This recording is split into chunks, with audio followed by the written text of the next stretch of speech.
freaking boar. I ate too much lo mein too fast because I was eager to stream. And now my suffering is yours, chat.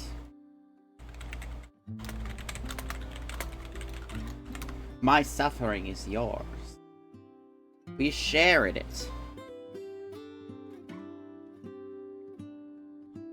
And no matter how much pudding we make, we cannot escape the fact that I ate some lo mein, and it made me feel really hot, like it's very hot. It was like temperature-wise very hot. And now my air conditioner is going crazy because of how hot it was. And I'm a little sweaty. Because my second job made me freaking... It made me freaking hungry. They take so many liquids, and it's just like I was using those to not be hungry.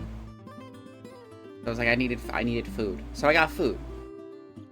Oh, I've also been working on Vroid stuff because I'm sick of not having a tracked model. It's like I'm so desperate for a tracked model, but I don't have like $700. So I'm trying to finagle something in Vroid so that I can finally like have my new design be like a real model and have something tracked so I can actually like make expressions and shit. Because I am frankly totally sick of not being able to do that. I'm gonna need to buy like a webcam too, and I might buy some assets or something that'll work for what I'm going for. But hopefully I can finagle it, or I can get at least most of the stuff that I was looking with, even if it doesn't look exactly like I would prefer. Anyway, did I send out my going live notifications? I did. We are in fact live and everybody knows it. It's time to continue making pudding. It's pudding time.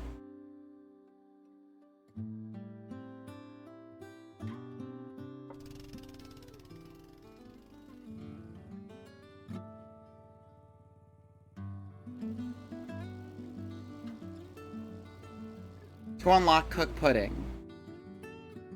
I have milk and an egg. Do I need anything else to... Yeah, it's pudding. Let's make some pudding.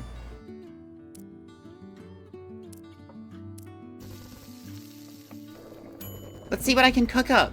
It's good, but it's not quite it. Let's hope we'll get it next time. I was scared. I was scared of leaving the lab, let alone the town. Well, not was. I'm still scared. Just like when my childhood friend left for the city. Oh yeah, this childhood friend that she was like super in love with. I wanted to go with her, but I didn't have the courage. It's a shame this whole game is unrequited lesbian pining in the post-apocalyptic like world. I was scared of trying my best out there and still failing. The stuff I told myself about staying just so I could always welcome her home. All excuses. Why do you think I'm not already looking for the researchers? I'm scared of trying, giving it my best effort, and still failing. Girl, same. True and real. If I don't try, I can't fail. Why I kept waiting. Why I remained in the lab.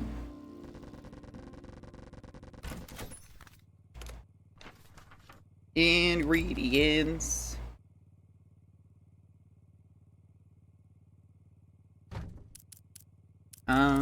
Salmon, tuna, curry powder. We'll need one curry powder. Let's toss it.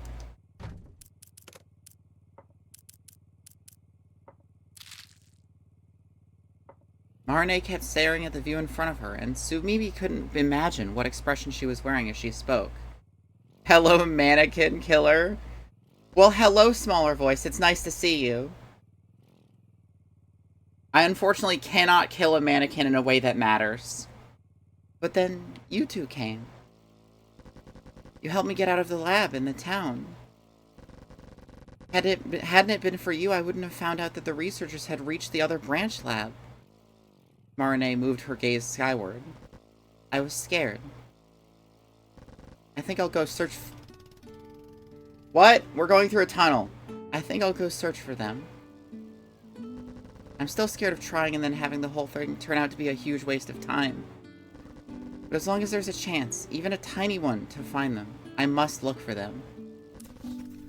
Apples.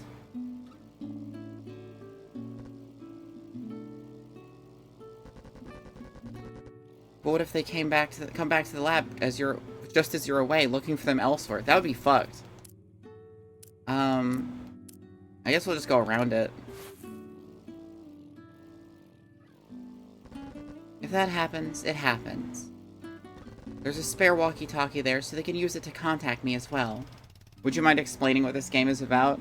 Basically, Sumibi and Nakomi are two girls who, by basically coincidence, managed to not disappear when all across the world people just started disappearing.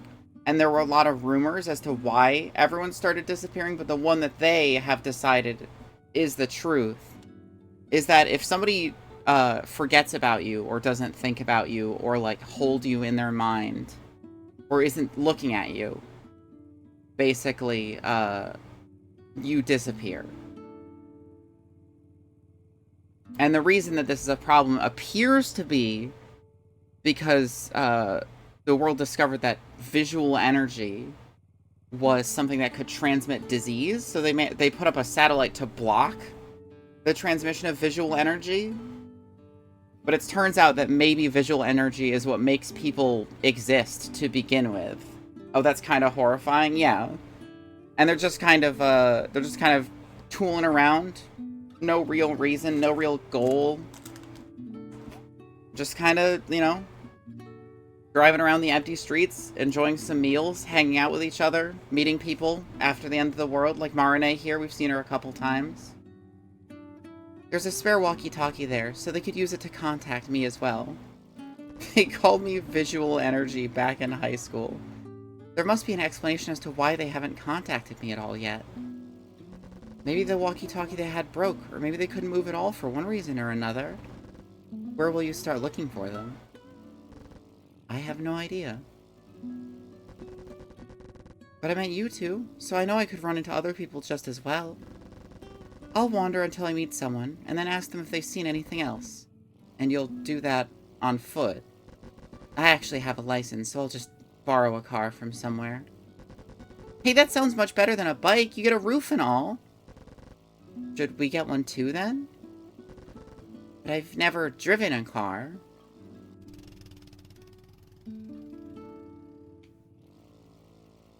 Anyway, Nakomi was working at a cafe where the waitresses happened to wear maid uniforms. And, Sumibi is was a regular at that cafe for a different girl. And I've already grown attached to this bike.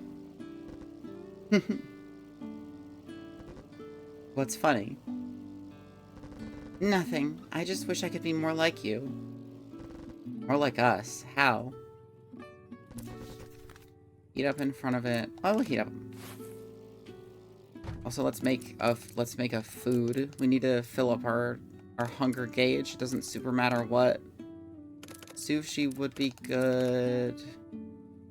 Curry would be really good. I forgot how fucking good curry is.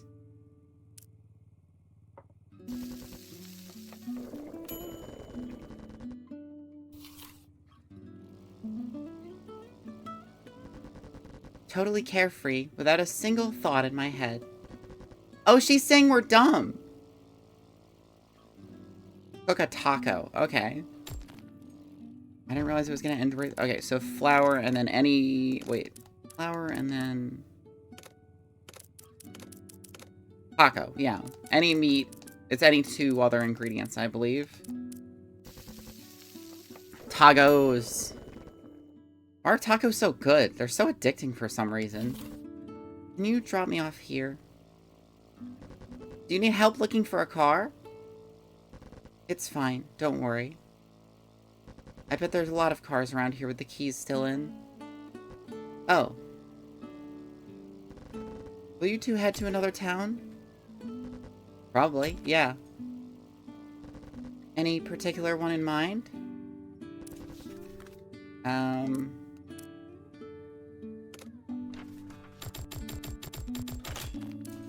Cabbage.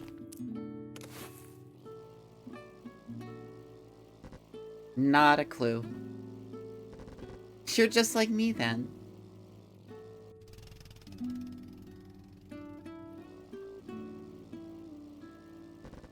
We really are. I hope we'll meet again someday. I don't know if we'll be so lucky. We already ran into each other twice. What's another miracle? Also, I left the spare walkie-talkie in the lab.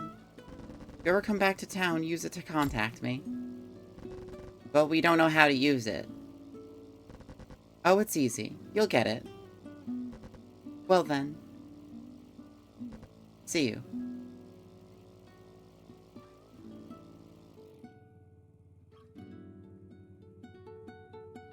Cook a meal. Easy peasy. Sweet beans and rice. Fuel and fuel. Milk and cabbage. It's a Caesar salad, baby. One of these girls is gonna get disappeared, I fear. We all fear that.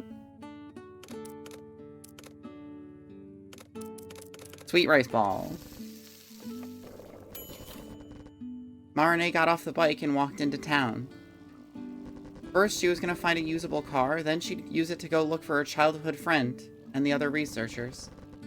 Couldn't we have all just kept traveling together? I don't think that had worked. We have different goals. We probably would have split up later on anyway. I guess you're right. After thinking for a second, Nikomi gave Sumibi a confused look.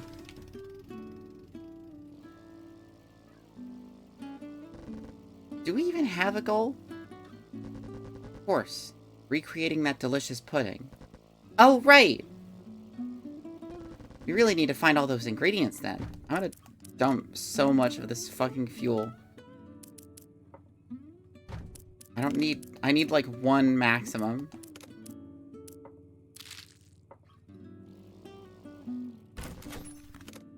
Look for ingredients.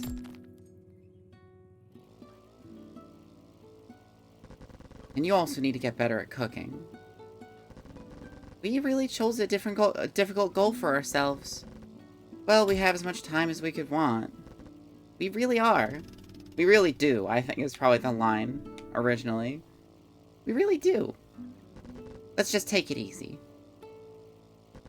The girls start moving again, the bike making them rush against the wind.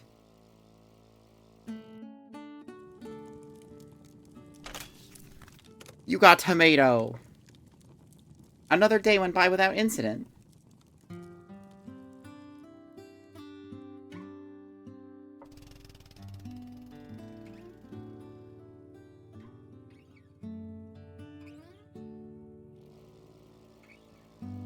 Get tomatoed, idiot. I won't. I already have 2 tomatoes.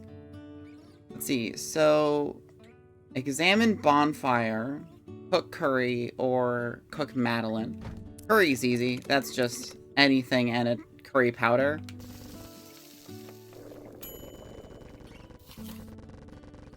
You say I've always been like that, but always is a big word. You know how I used to be way back when? You? Way back when? Yup.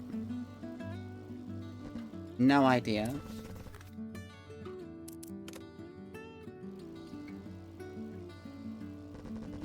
Why do you sound like you couldn't care less? Because it's the truth. Ouch. Okay then, tell me about how you used to be. Okay, so, is that a bonfire? Whatever. So I think I have to fucking finish this story and then I come back here. A long time ago, before Nikomi became a maid, she was actually studying hard for her middle school entrance exam. Is this gonna take long? Only around 2.5 hours, not counting restroom breaks. In that case, I think I've heard enough. You really couldn't care less. You couldn't give a fuck.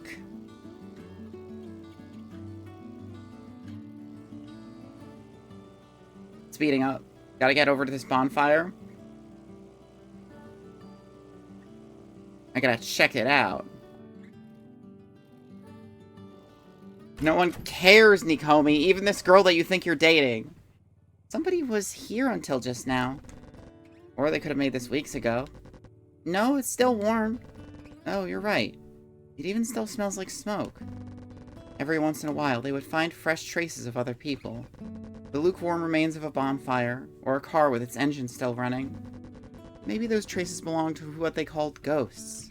People who didn't disappear despite being alone. Or maybe there were other groups of people moving around. That you think you're dating? Destroyed. She's brought up multiple times. She's just like, so we're together, right? And Sumibi is just like, no? It's like, come on, Nikomi, you have no fucking game. I think you can get in there. I believe in you. Suddenly, Sumibi looked at the sky. It was faint, but something was making a sound up there. Is that... There was a white line going straight through the sky. Oh, is this Rocket's lady?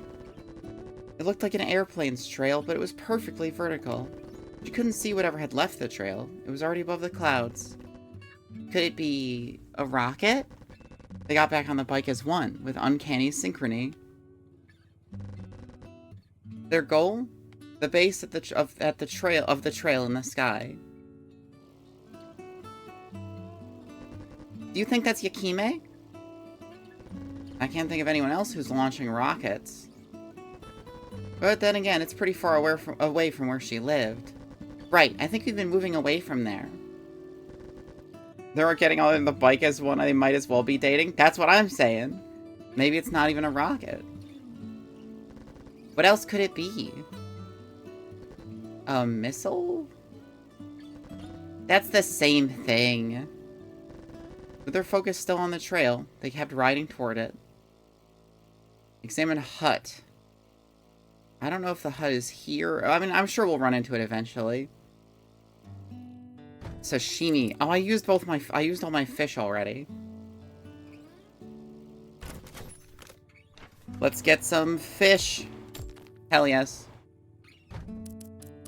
I think I need 2 fish for sashimi. Crud. Tiny hut, like the D&D spell? No, it's Yakime's tiny hut, not Leomin's tiny hut. Milk and milk. Or hot milk.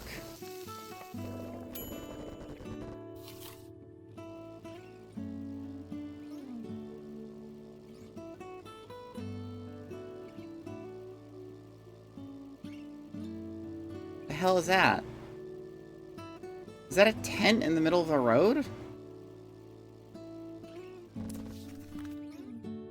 Examine inside. Large tent. Okay, so that goes to 1 again. This goes over to 4. Goes over to 2. And... Fuel, I don't care about that. Fish.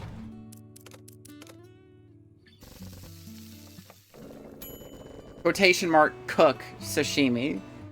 I wish I could tell fish apart by taste, like a fancy adult. Still, entrance exams for middle school? That sounds weird. I'm gonna fucking go in here real quick. Just to get some ingredients while we're here. Is that the norm nowadays? It was actually rare for people my age, too. So you were so smart you could shoot for a super fancy school. Not really.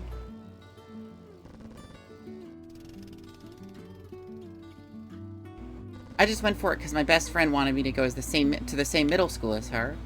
Huh? Really? That's it? Now that I think of it, my parents were kind for letting me choose my school for such a silly reason. You really go wherever the wind will take you, huh? I get that a lot. Yes. But studying for it was fun, and I actually managed to pass the exam and go to middle school with my friend. So all's well that ends well, right? The plot of Legally Blonde. True. If you're happy with that, sure. Oh, I am.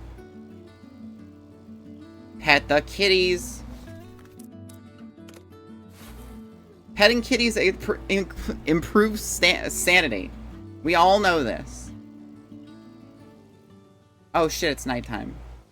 Well, let's see if we can... I don't think I can pull into either of those places. Oh my god, what the hell is this?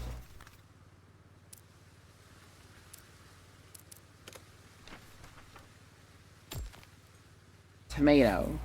I don't care about tomato. Lose it. Unless the kitties are evil and have a human transmittable disease. Yeah, I suppose so.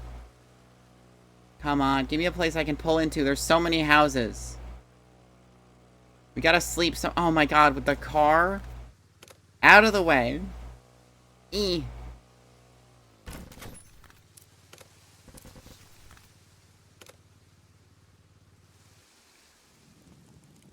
Another day went by without incident. Onion. Go, onion.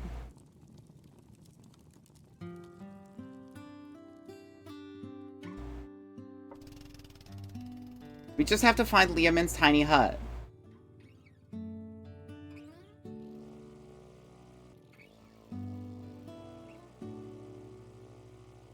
Oh, there's the hut. So no freaking problem. Let's see. Let's pick up Yakime again. Is this the place? Probably, I guess. Hey, that isn't a dome. No, this is what Yakime's tiny hut looks like. It's two little houses. They had reached a small wooden hut. The trail that pointed down to it had already dissipated. Looks like a mountain cabin. There could be someone inside. Let's go and check! Nakomi jumped off the bike and jogged to the hut's door. She knocked. No answer. Just as she said that, they heard a sound of an explosion coming from somewhere behind the hut. There was a small path leading from the entrance to the hut to the place where the sound had come from. The girls quietly walked it. Ouch, this burns. Hi! Hearing Nakomi's greeting, the woman slowly turned to face them. Huh? Kidnaps her? Oh, I need to cook a meal. Let's make some... Caesar salad, I guess, because it's easy. Thanks for the ride, again. Don't mention it. I'm still surprised you came all that way, though. It's because we saw the rocket smoke. And you climbed a mountain just because of that. Get kidnapped, idiot. Yes, we did. You really have a lot of time on your hands. It's like, what else do we have? Yes, we do. So you're still building those rockets, huh? I certainly am.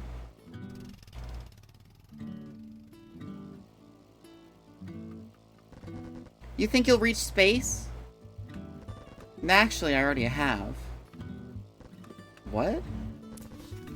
Bunch of trash? I love digging through trash. Let's see what's in the trash. Cocoa powder, yes. What? You see that last one I launched? Yeah? Oh my god, fucking just push the truck out of the way. That one reached all the way to space. Oh my god, there's so many fucking barriers. Seriously? Whoa. How did you even know it did? It's not that precise, but I can measure its altitude. So that'll empty out our sanity entirely. Let's...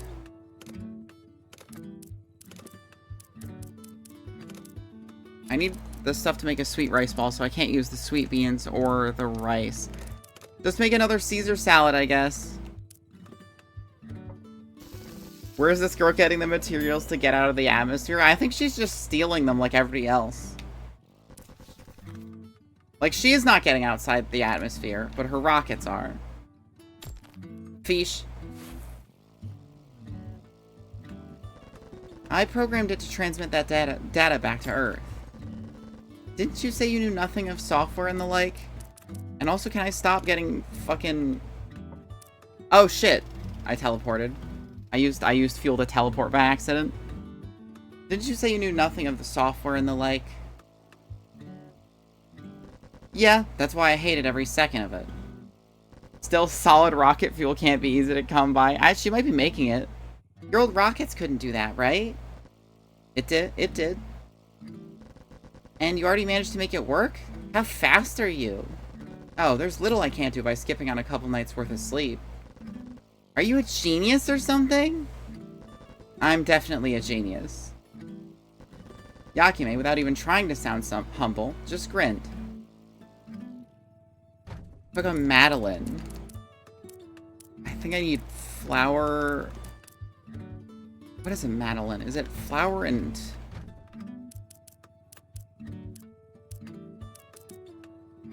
Flour and egg. Okay. Well, I don't have either of those, so...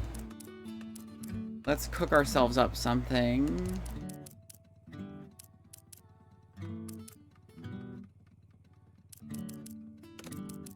Just make some more sashimi.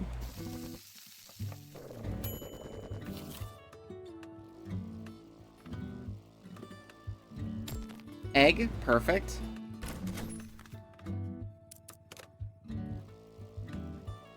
And flour. Nope, that's tuna.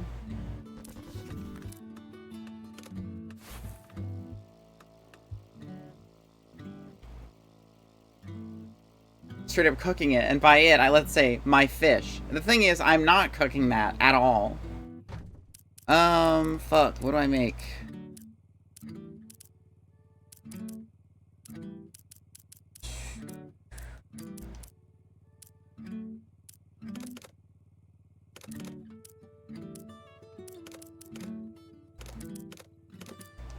Mystery dish. What do we got? Tuna. Nothing really that good.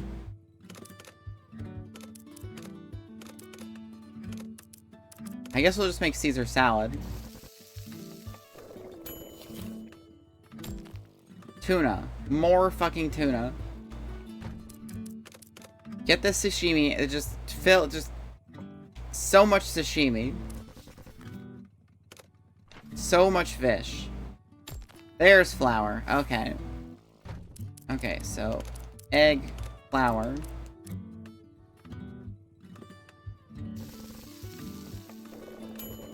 A little Madeline. If you're not having fun building rockets, why don't you stop? Didn't I tell you I want to bring down that satellite?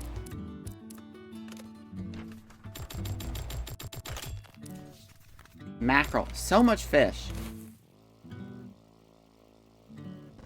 You did, but why?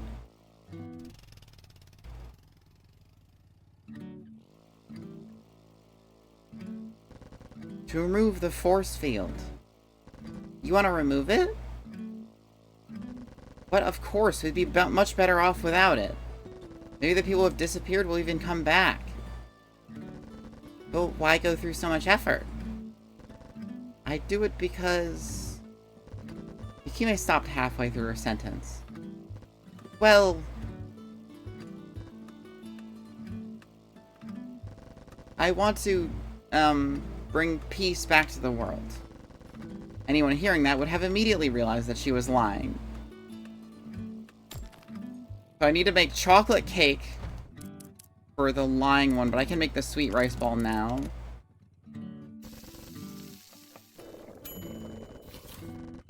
Why were you staying on that mountain anyway? Wouldn't it be easier to get materials for rockets down on in the town? And food, too? Yeah, you can't believe how annoying it was. I'd have to go down to get what I needed and then ride all the way back up. But you kept doing it anyway?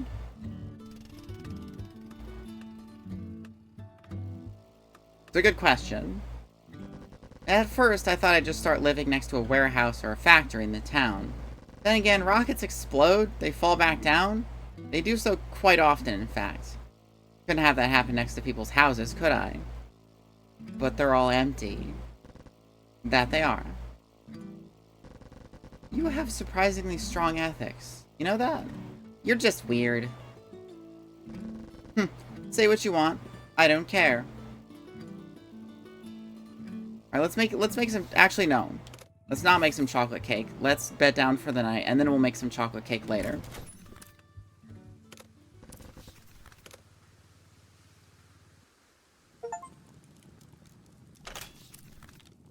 I got egg!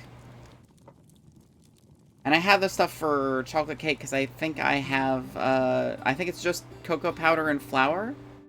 It might be cocoa powder, flour, and egg, but I'm not sure. The mythical scientist with a conscience. Okay. Chocolate cake for breakfast.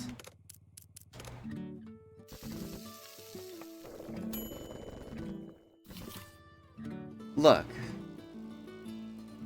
If you don't want to talk about it, we're fine with that. It's not that I don't want to talk about it.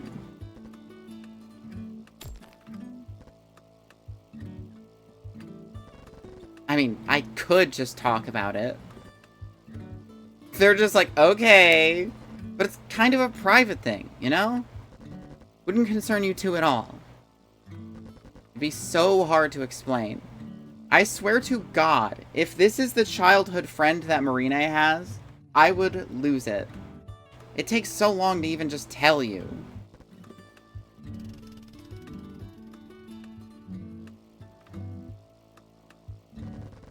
We don't really have anywhere else to be. Yakume sighed and started explaining. Pudding? Fuck, I don't have anything for pudding. I need milk and eggs. Milk? Cabbage. Not helpful.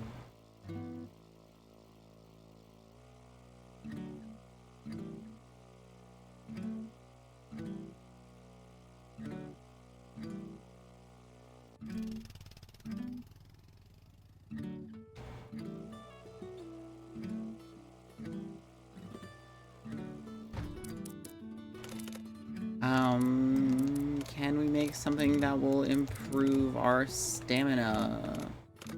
Hamburger. Now we're talking. The burger. Straight up burger power. Egg, okay. Now we just need milk. I got 2 milk. Pudding it is. Let's try for pudding! Nope, not quite. Shit. You know how the new disease started spreading and turned into a pandemic? Yup. The reason all of that happened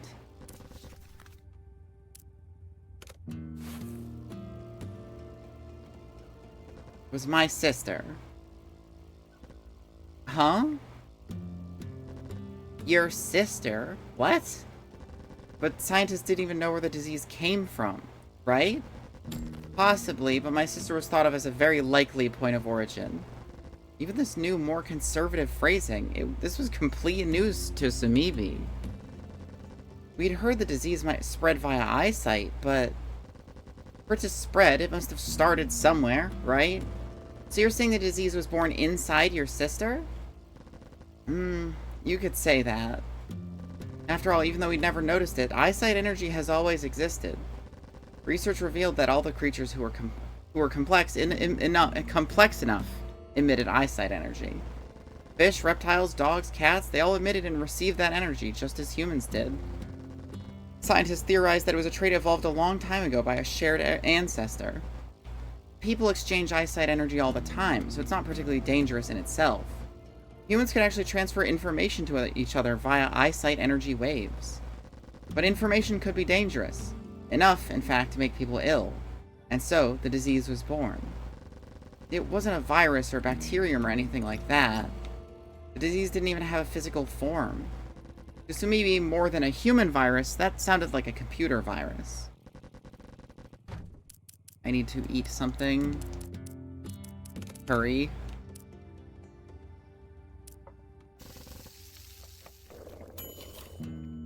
And most likely, it first appeared inside a certain hospital.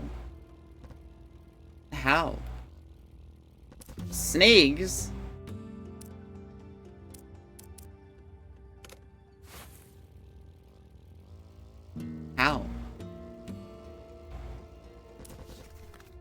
I'm gonna beam Rick Astley's Never Gonna Give You Up into your head via eye energy. That would be very, very impressive. Let's get more ingredients since it doesn't say what specifically we need to make. So it's like, you know, we might as well stock up and make something. Fish and flour. Let's make brown sugar milk. It's brown sugar and milk, bitch! It's just slightly sweet. It's just slightly sweet milk. Back when she was a child, my sister suddenly lost consciousness one day. No matter what we did, she wouldn't wake up. The doctors could pinpoint what disease or condition had caused it. Her brain and body were still functional, but she wouldn't wake up. And that's just a coma, right?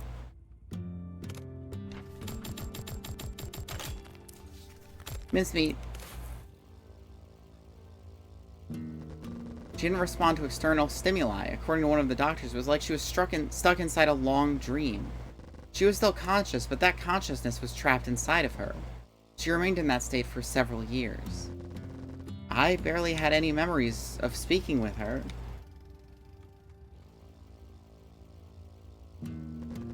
They'd only lived together for a while.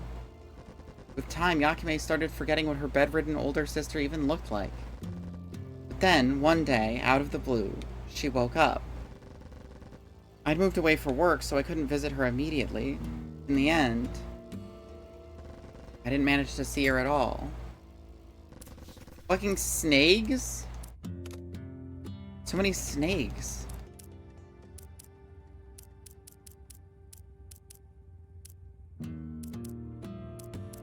We need some chocolate cake stat. Deal with these snakes.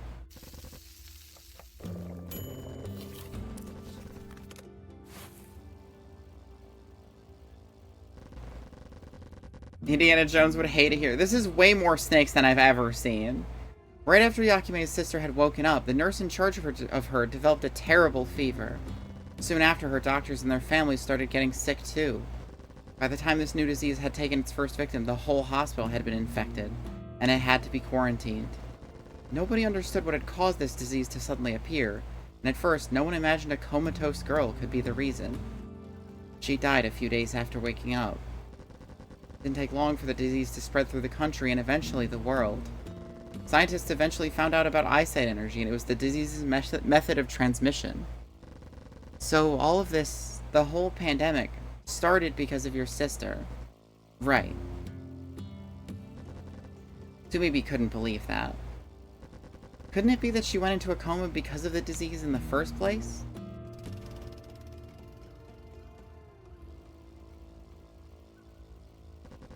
I can't rule that out. But if you ask me, is this more snakes? It's more fucking snakes. She was the one who gave birth to the disease in the first place. Make some food, I guess. Hamburger. Actually, wait. We should probably make something... I would say make something sweet, but... Taiyaki. There we go. At least we're not on a plane. That would suck. You wouldn't even be able to throw the... You wouldn't even be able to throw the snakes out of the plane.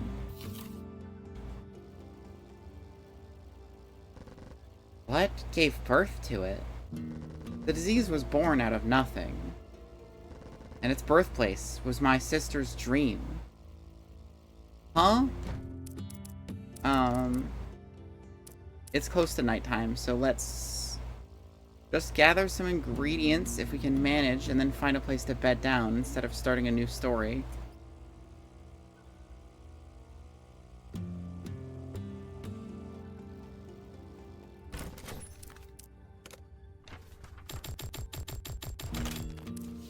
Mincemeat, rice, rice. Solid. Alright.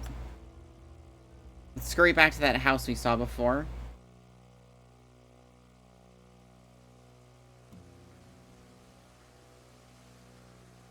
Because I don't know what happens if you don't sleep enough times. But I didn't manage to find somewhere to sleep once, and it was spooky.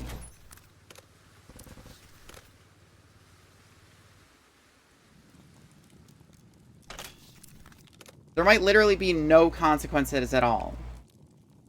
It might just be like, hey, do you want these girls to have a nice night's sleep?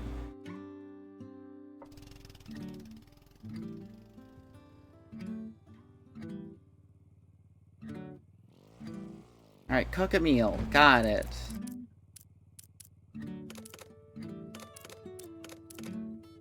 No rest for the wicked. They're not wicked. Let's see. I think a rice ball would be good. When people exchange gazes, they're also exchanging information. That information is how they can share their perception of what's around, enabling them to share the same reality. Huh?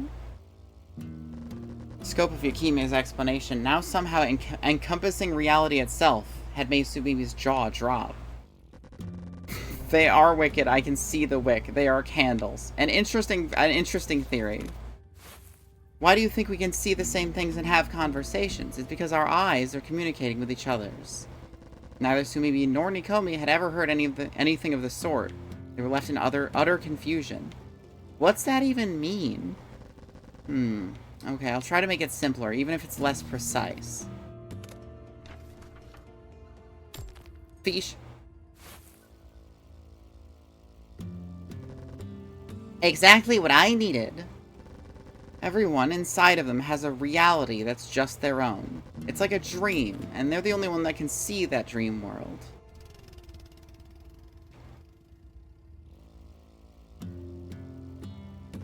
Uh-huh.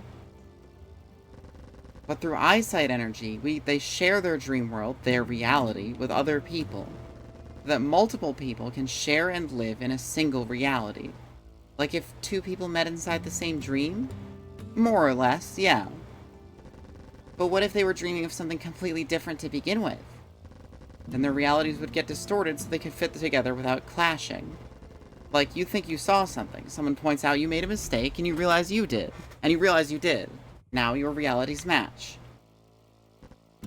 It's just a glimpse into my sick and twisted reality. I take your reality and I substitute my own. Wow. But now, since all eyesight energy has been blocked by the force field, yeah. Let's eat something so we don't starve.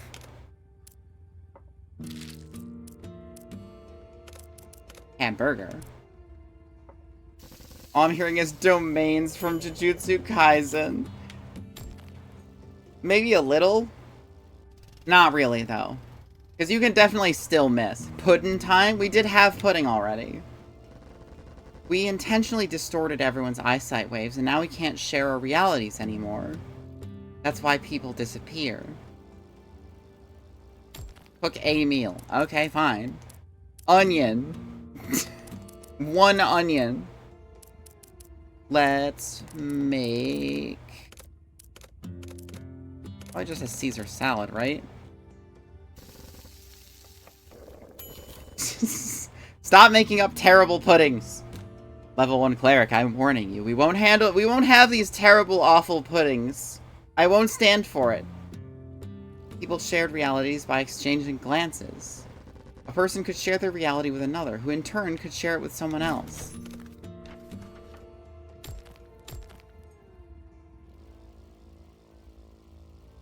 You don't like tuna and onion pudding? No. That resulted in a single reality that ultimately everyone lived in. Closing your eyes or looking away wasn't enough to leave that shared reality. Eyesight energy, being an electromagnetic wave, could even cross walls. I mean, I want the balloons. Give me balloon. Nekumi's cat ear fizzy grape squash. Whatever that is.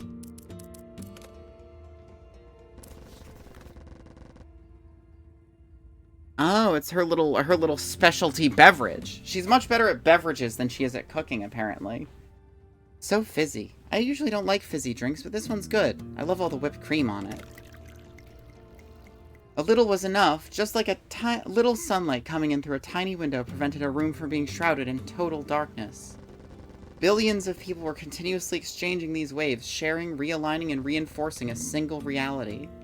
The force field deployed a few months ago had weakened that effect. Eyesight waves could not reflect properly or cross long distances anymore. Suddenly, you needed to look at someone directly for eyesight energy to take place. The transmission of eyesight energy. In turn, this meant that as soon as nobody was looking at you anymore, you disappeared. Everyone was now living in their own reality and, by extension, their own world. As long as they're awake, people are exchanging eyesight waves and realigning their realities with each other's. Even if, say, a huge monster sprung up from the ground in your reality, everyone else's reality would fix that. That's how we managed to all live in the same world. My sister, she lived alone in her own world for years. She didn't exchange gazes with anyone. Her brain had been active, and she could feel and think as if she had been dreaming. Left alone, her reality grew and grew without ever being corrected by anyone. That must be where the disease was born, inside of her dream. And when she woke up, it used her eyesight to spread to other people, thus becoming reality. Something that shouldn't have existed had slowly taken form inside a long, long dream. To maybe imagine that disease slowly infecting reality. But if the disease was only part of her reality, shouldn't have been fixed by ours? Not if it was only her and her nurse when she woke up. In that case, it'd be a 50-50 chance.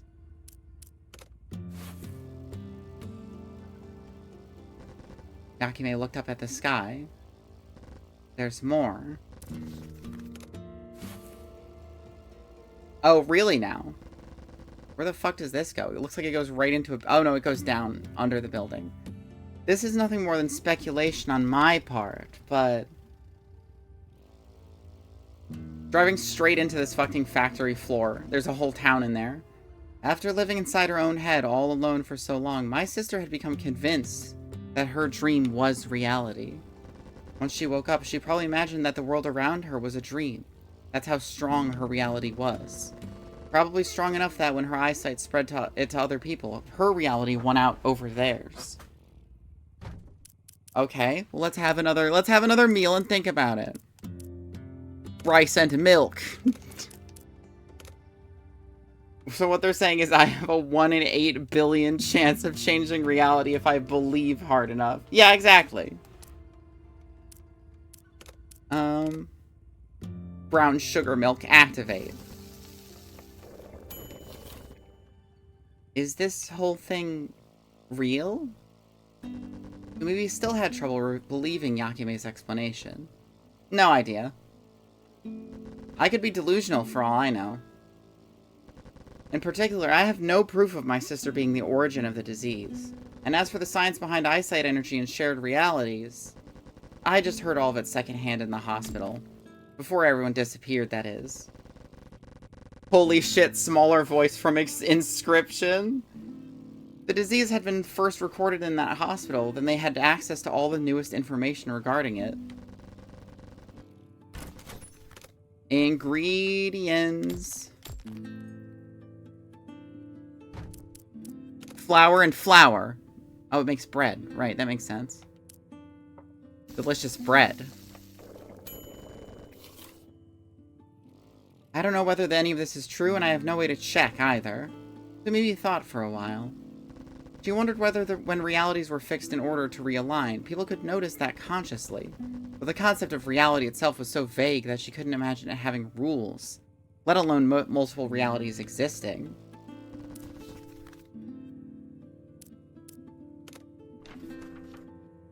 Blap. How are they baking bread so fast? Look, Nikomi is very, very talented. To be honest, there's no point in thinking about it too hard. Whatever the cause, the world is in shambles already. Yakime's tone didn't carry the slightest hint of doubt. Okay. Buchimge, which... I think I need mincemeat for that? Frying pan, flour, egg. Or meat, vegetables, fish. Okay, I don't have an egg, unfortunately. We'll make some sushi real quick. Appreciated. Love Kate very much. I also appreciate it, of course. Obviously, I like when my girlfriend sends me fucking followers over from her stream. Kate also loves Kate very much. You know I do. Let's see if we can get ingredients from here. Curry powder, tomato, egg. Egg we need. And I will take the curry powder. Fuck tomatoes. We don't need that.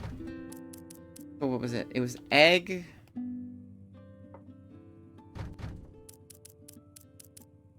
Flour, egg, meat, vegetable, or fish. Flour, egg, onion. One away from 200 now, I think. Maybe. So, what about this?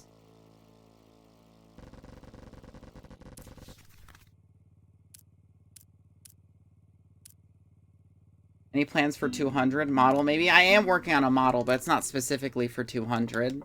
It's just kind of something I'm working on. If I could guarantee that it would be done, then I would say for 200, but there's no saying. If you could exchange gazes with someone who has disappeared, so that your realities come together, would that person come back? Well, in theory, yes.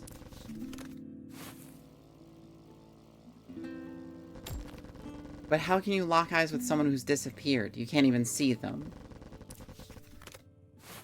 Since realities are shared through eyesight to begin with, it would make sense for eyesight energy to be able to travel through realities. Not that I know for sure.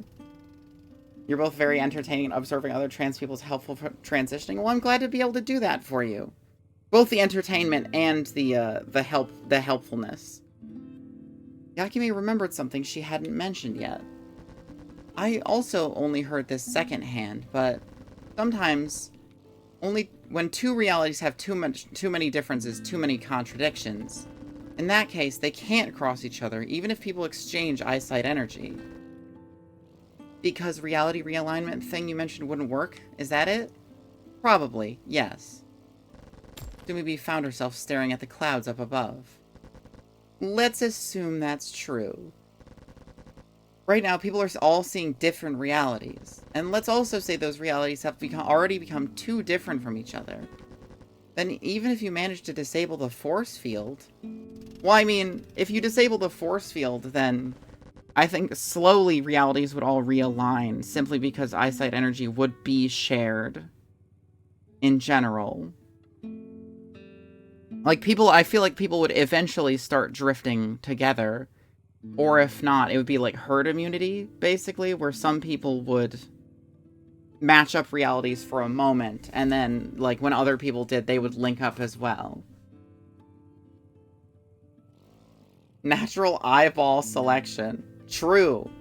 We blue-eyers, we're fucked. We got no chance. We're delusional. Those realities wouldn't be able to merge, right? That's right. I've been trying so hard to destroy that satellite. Get fucked, Nordics. Sad but true. But maybe those attempts, even if they succeed, will prove useless. Yakume followed Sumibi's gaze and looked up past the clouds. Tempura, which I don't have. I need flour. I have 8 fucking thousand curry powders. Curry powder and curry powder, of course, makes a delicious curry. Hi, Nekarin. How a disasters the two girls are, if you catch my meaning. They are kind of disasters. Sumibi especially. Nikomi is arguably more of a disaster, but she also is much better at rolling with the punches. So she kind of like is handling the disaster. That is herself. You need the cat shirt. It is a very funny shirt. I can't even search this house because my sanity is too low. Curry doesn't help with sanity, unfortunately. I need sweets for that. I guess I do have... What does 2 brown sugars make? Oh, brown sugar candy. Joy. Little candies. But this should... I might be able to get flour from this house. And that will be worth it. Oh, it's almost nighttime anyway. Yeah, there's flour. It would help my sanity. I use honey and apple in mine. Alright, we gotta find a place to bed down. And then tomorrow we can cook some tempura.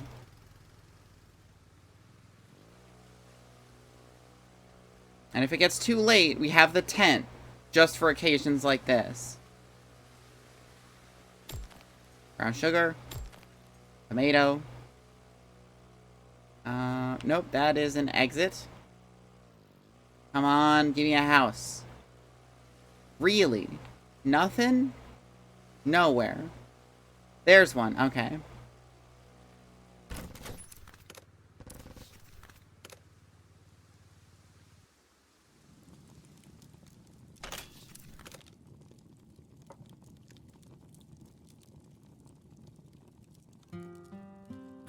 The funny thing is, when you first start the game, they gradually give you, like, tools to make more food, and then once you get all of them, they're just like, here's some random ingredients.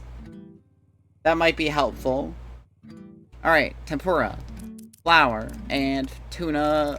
Actually, flour and cabbage. Now that's a tempura, baby. Flour and a tomato.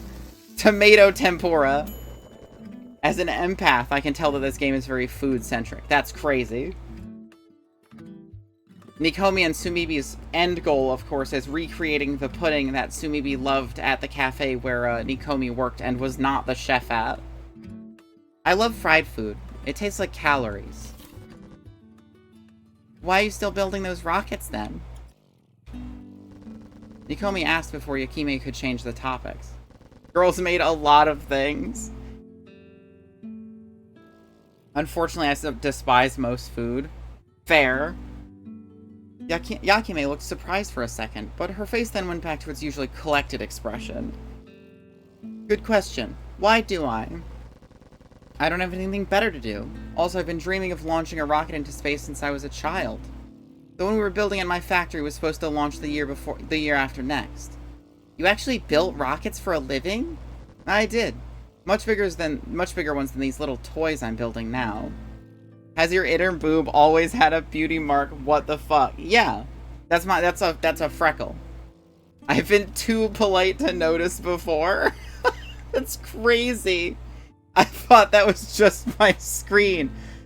Do not ignore my boob freckle. It's very important.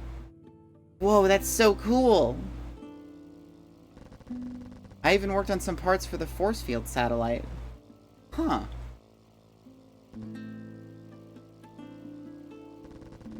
Do you feel responsible for the satellite having caused all this? Some would call it a Beckel. That is something some would call it. You've got big-ass tits, babe. What the fuck? How long has this been going on? I'm so sorry you haven't figured this out before now. We only built a few parts out of tens of thousands that went into the satellite. They just outsourced construction to us. Launching the satellite was never our idea. It's difficult to feel responsible when your involvement has been so small. Oh. Caesar salad. It is a cabbage and anything else? Like a tuna? That has to hurt your back. Not really. My back's very powerful. I feel something different from responsibility for all this. It's not easy to put into words. You know, ultimately, this was all caused by my sister. That still weighs down on me. Yakime stroked her hair as if to comfort herself. But you don't even know for sure that it was your sister's fault.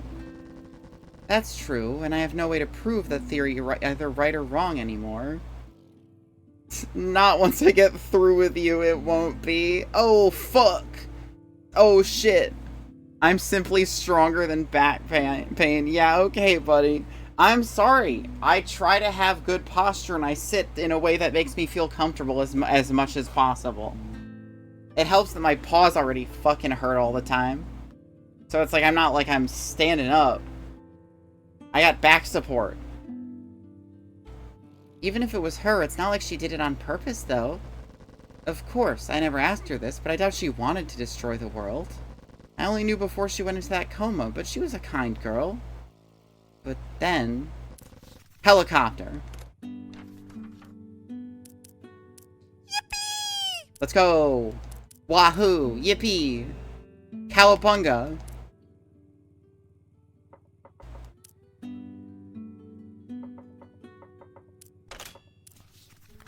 free tuna in this helicopter crash. Unshrimp. The unshrimp command is vital to the continued health of my back. But then, I don't know if she was the cause, and even if she was, she definitely didn't do it on purpose.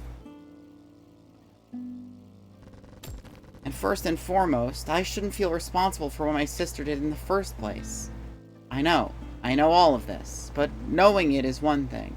Shrugging it all off is another. You know what? Maybe I wouldn't want to downplay my sister's role in this, even if I could. This empty world reminds me of her. Also, the bell is aluminum, which helps as opposed to real brass. Don't tell them how fake my fucking bell is. The science girls... Oh, my internet fucking went out for a second. Okay, is everybody there? Are we good? You guys can hear me? I saw uh-oh and oh no, and I looked down at my internet, like, immediately. Okay, good. We're so back. Yes, pudding. It was just an afterthought, though. Huh? Yakime stared into nothingness, trying to make sense of the girl's weird explanation. After a while, she let out a small giggle.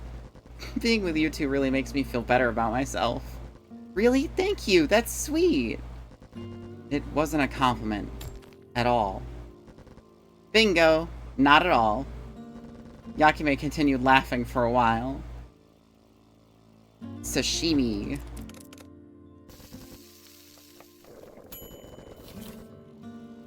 Can you drop me off there? Here? Really?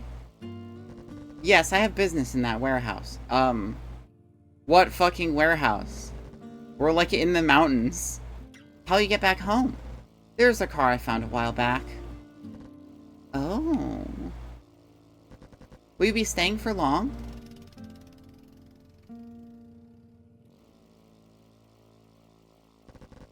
Probably, yes. As long as, at least until I find the materials I need. If you have nothing better to do, feel free to come visit me every once in a while. I'm not so sure about that. We never know where we're going to be the next day. I see. It's already half a miracle that we've managed to meet twice. Really, yeah. Bike kept running through this town, unfamiliar to the two girls.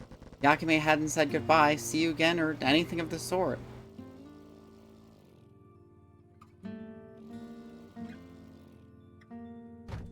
Let's make another meal. Popoyaki. Brown sugar and flour. Something sweet. After getting off the bike, Yakime walked into a large warehouse.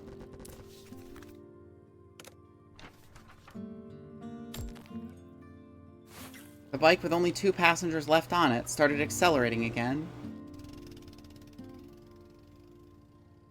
I wonder if she'll manage to bring down that satellite. It's not that realistic of a goal. But then again, she said her rockets can actually reach space. It all sounds so epic.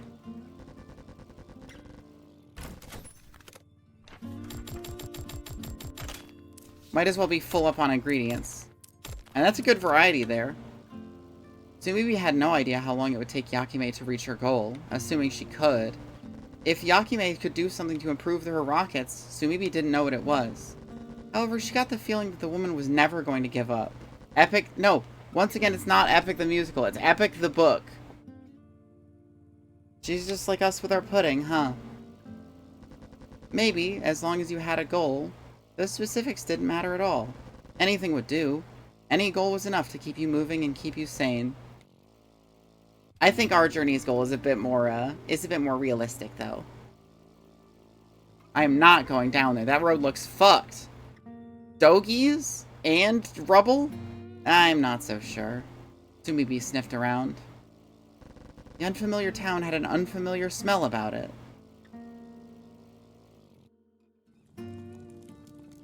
Another day went by without incident. Let's go! Without incident!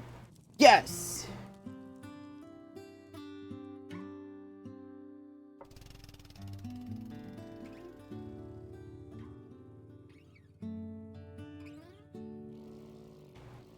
Madeline, I don't have a fucking egg.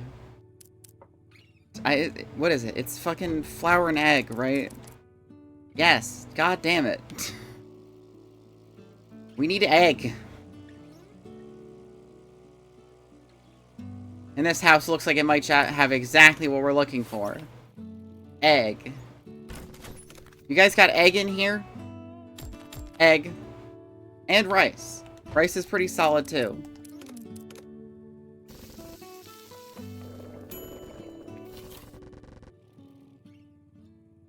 Do you wish our journey would end sooner rather than later?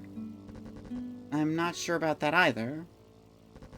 But I don't like sequels made after a story has already run out of ideas. Oh. Have an incident already. I'm trying not to have incidents. That's what everybody's trying to do in this life, aren't they? Even if the sequel's kind of boring, I just love it, like seeing the characters I love. I'm not surprised. I get what you mean, though.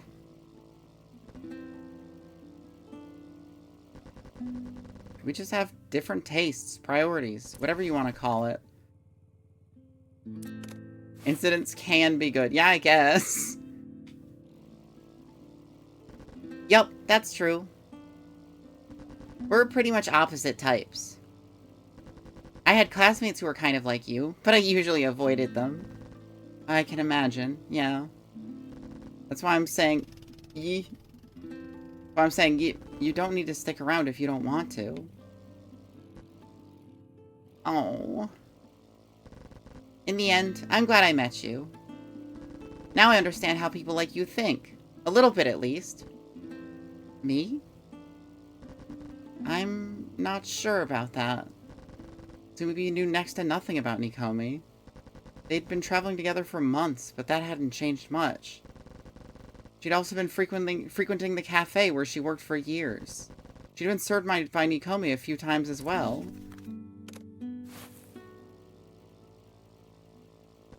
But despite all this, she still didn't know much about her. They were only together by coincidence.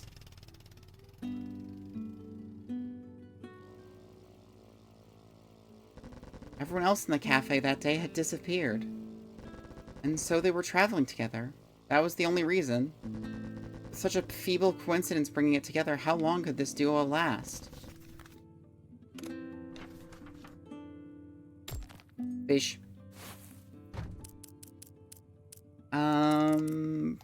Brown sugar milk. Easy peasy. Get that sanity back up. And if it was destined to end, what would that end look like? As the bike's engine hummed in her ears, Tsumubi envisioned many different scenarios. Not a single one of them had a happy ending. Let's make some rice balls.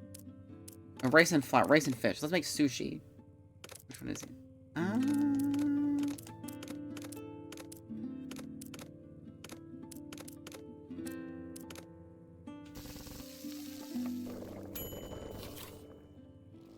Hey. Wasn't there someone at the bus stop? Huh? I didn't see anyone.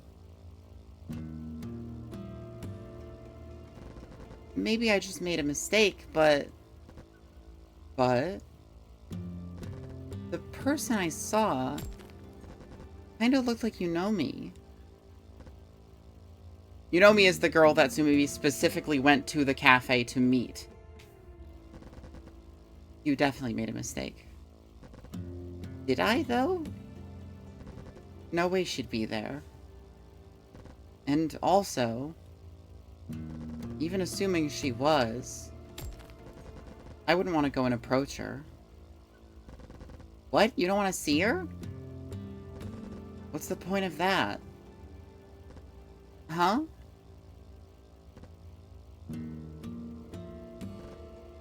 Tsumubi, you sure you don't want to go back? We could go check the bus stop again. No need to, really. But Nikomi completely stopped the bike. Let's say it wasn't Yunomi, though. Wouldn't it still be worth it to talk with them? Not really. I think we should focus on finding a place to sleep for tonight. Nikomi got off the bike. Come on, what would be the point in talking to her? It's impossible anyway. Maybe followed Nikomi and got off the bike too. Girl with a bike, with a cat girl as companion. Yeah, exactly. I bet you got it wrong. You made a mistake. Definitely. Even as she said that, Tsumimi had already turned back to retrace their steps. The road was straight, but she couldn't see the bus stop. Does the cat girl throw stuff off the table? I mean, I think she's mentioned that she is clumsy. So she has broken a lot of plates, but I don't think it was on purpose. Confused, Tsumimi looked back at the bike once again. The bike was still where they'd left it. But Nikomi was gone.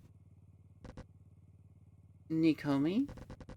She called for her, but there was no reply.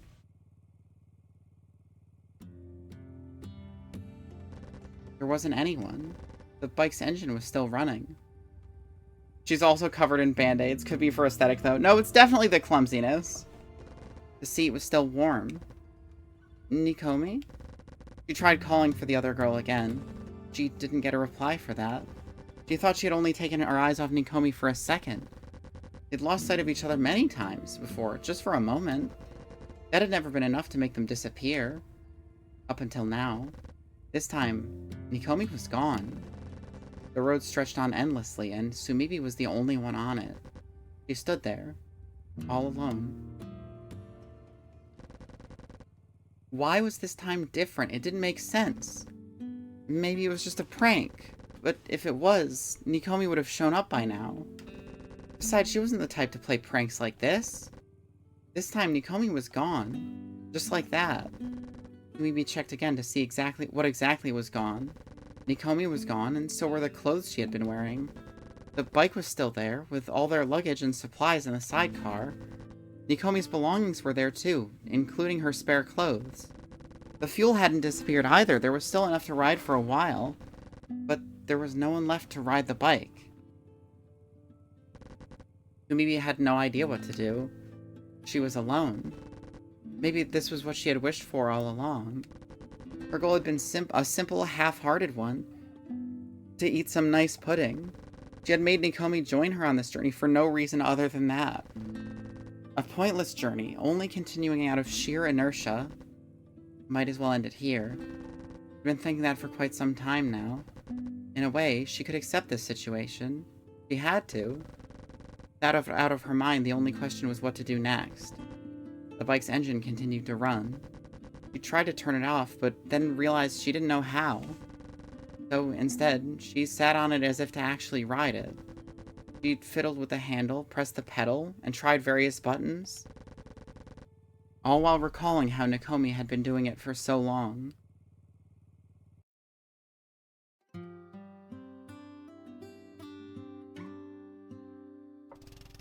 Ew, bot. Yeah, real gross. Ew, get out of here, bot. Yuck.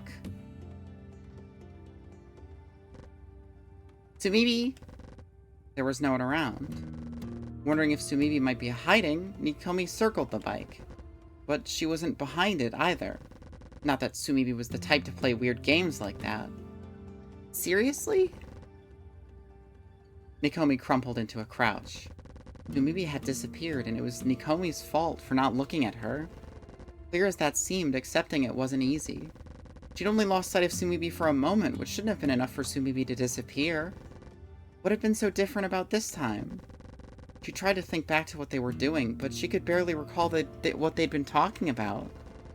The one thing she could remember were Tsumimi's last words. You made a mistake. Definitely. Spell out what the buttons do. I know, it's fucking aggravating. She could still perfectly recall how Tsumimi's voice had sounded. Nikomi got off the bike and started pacing around it. Tsumimi was gone. She wasn't there anymore. But maybe she just popped back into existence any time now. Nikomi couldn't shake that thought off. She knew it was nothing more than wishful thinking, but she couldn't move from there. If she left that place, that would have definitely made it impossible for her to ever see Tsumimi again. Report block and then 3 symbols you must decipher. You must solve my riddles 3 if you want to get this idiot the fuck out of my chat. Riddle me this, moderator.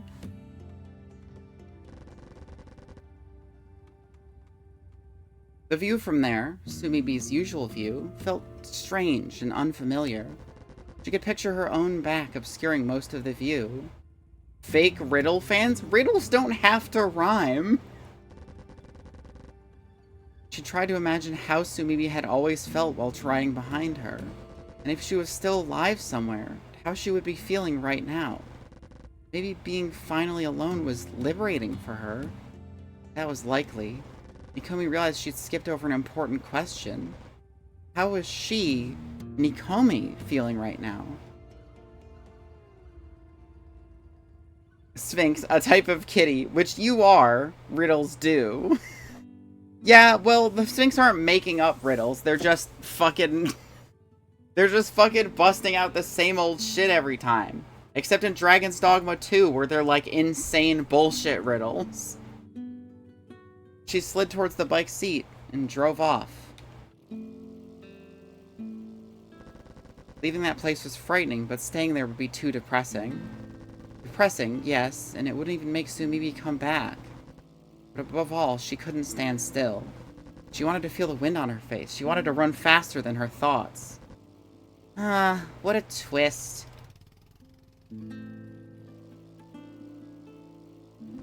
She didn't know where to go. She didn't know what to do. No matter how hard she tried, she couldn't come up with anything. In hindsight, this was nothing new for her. She had started working at the cafe on a whim. She had started traveling with Sumibi on a whim. She'd never done anything out of burning desire. To her, this was her individuality. Teachers at school would always say how important individuality was. But be it in school or outside, individuality seemed to cause more problems than it solved. Had the world not gone crazy, she would have chosen a university, then a job solely on people's advice.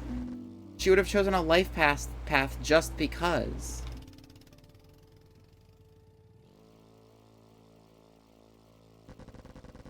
That didn't make her sad or nervous or anything like that. If anything, it sounded easy and fun. Let's make some tempura.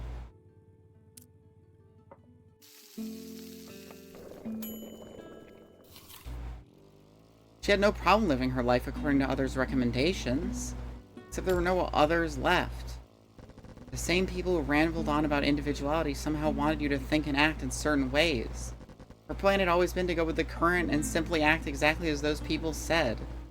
Now there was no current, no one to tell her what she was supposed to do. She was stranded.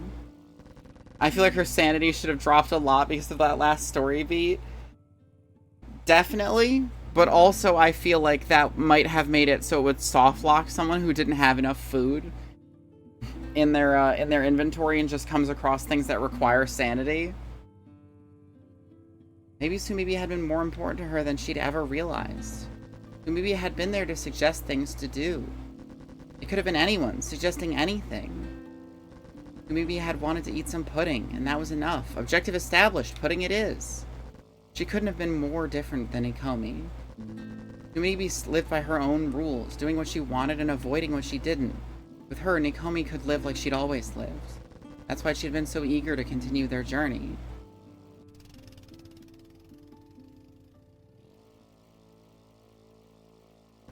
Until she disappeared. Once more, Nikomi tried to think of what she could do. Once more, she had no idea. It's like a day has passed with extreme incident. With big, scary incident.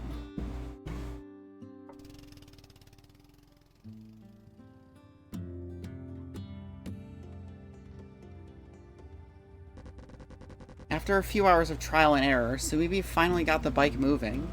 The sun had already set, so she found a house nearby to stay the night. She hadn't slept by herself in months. It had been become hard to relax without someone's hand in hers. Only by gripping the blankets tightly between her fingers did she finally fall asleep. Waking up alone didn't surprise her as much as it should have. Well, I did say have an incident already. I didn't realize you were talking to the game and not me. Before the disappearances, she lived alone. She was used to lonely mornings. This only felt like returning to that life. A life without other people. A life without cares. Come to think of it, life had always been like that to her. The past few months were the strange part. She practiced all morning, and by the afternoon she was able to ride the bike. Kind of. As she rode, the wind hit her face directly without Nikomi's back to shield it. She had to admit, it felt good. She finally understood what Nikomi had meant. Now it was time to think of what to do next. She would go somewhere, by herself. The where didn't really matter, just riding and moving around was fun enough. Eventually, she'd get bored of that, but she would cross that bridge when she came to it. The bike kept running, headed anywhere. So maybe started recalling things she'd never really remembered before.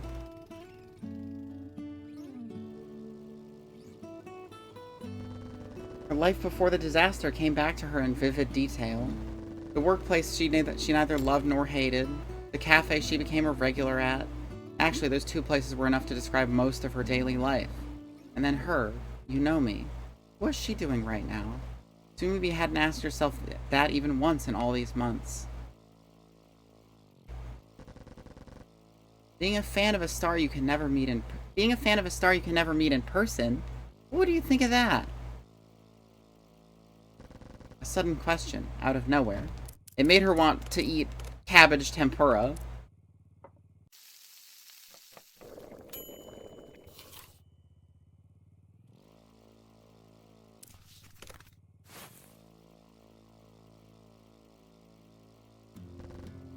What do you mean?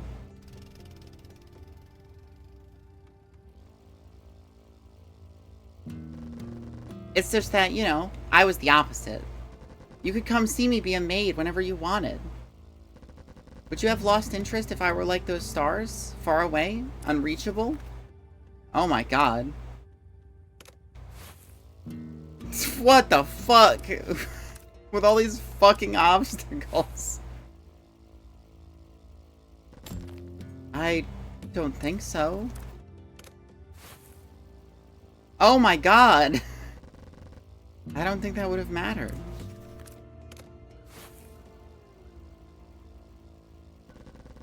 It'd have been harder, though. That much is true.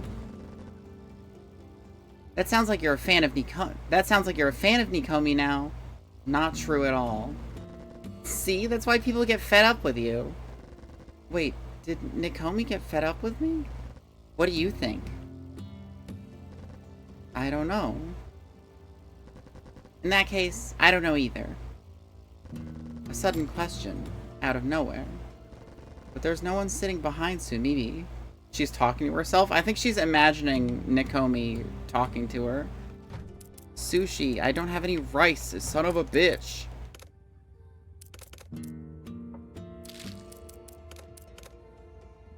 Eat a tempura. The brain worms. There's tiny little cat girl brain worms inside of her brain meats. She caught the transmittable cat disease from Nikomi.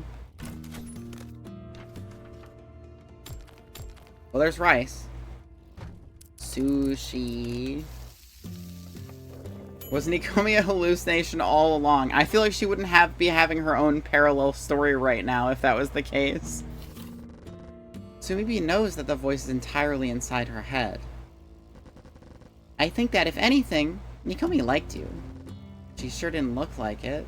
Snakes! Fuck that. I think she was just lonely. I just happened to be there with her, but anyone else would have done. Could be. She answered, but she was the one asking the questions to begin with. And still, at times, she felt as if someone was really sitting behind her. How'd you feel about her, then? Just as she thought the imaginary presence had disappeared, there it was again. She was feeling that presence more often. She wondered what would happen if she looked behind her. I think I need that. How do I feel about Nikomi? Don't ask me. But I'm hallucinating you precisely because I want someone to explain my feelings to myself. Explain my feelings to myself, though. Would a hallucination really be that convenient? Sumibi had to agree. Her hallucination was making a good point. Her subconscious was making her hear that voice, but she couldn't know why. The road in front of her kept going on and on, as usual.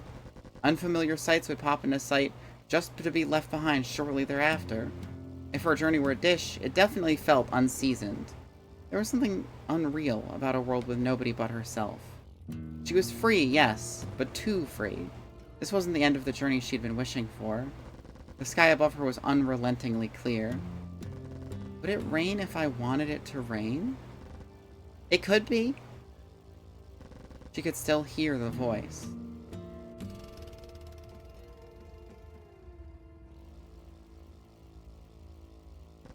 There was no real person there to dispel Sumibi's hallucination. If you simply wished for it, I could be there, sitting behind you, and we could travel together. But you're not the real you. Does that make a difference? It did. It definitely did. But Sumibi couldn't tell what the difference was. After all, she was the one who had come up with that hallucination. The phantom Yunomi she wanted and needed. Her wants, her needs, at least those were real. Alright, buchimge or rice ball. Let's make a nice little mincemeat rice ball. Like I have any idea how I really feel, Sumibi muttered to herself. Once, a boyfriend asked her what she liked about him. She didn't know what to say. She did like him, she was sure about that part. But she couldn't explain the hows and whys of it. She felt that the reasons people gave to their feelings were meaningless, ad hoc explanations. Even then, you should at least be able to tell whether you liked Nikomi, right? Yunomi could read Sumibi's thoughts. She lived there, after all. I guess I do like her. You guess? I don't know. I don't have feelings for her like I have for you. And I don't even feel like I'd love to be her friend. But at the same time, I don't hate her. Not at all. Let's eat something so we don't starve to death waiting for these dogs to leave. Let's just throw some shit together. Actually, curry I can do.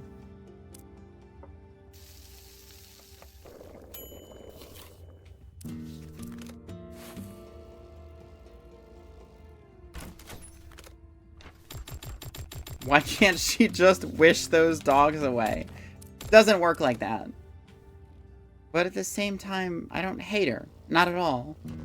If there was a word to describe those feelings, Sumibi didn't know it. Feelings felt just as blurry and unreal as the empty world she now lived in. Well, feelings are hazy like that. That's normal. Is it really, though? Flower. Emotions, feelings, and all that came with them were an essential part of life. They were too elusive to grasp, let alone rely on. Reality was different. The handle in her hands was real.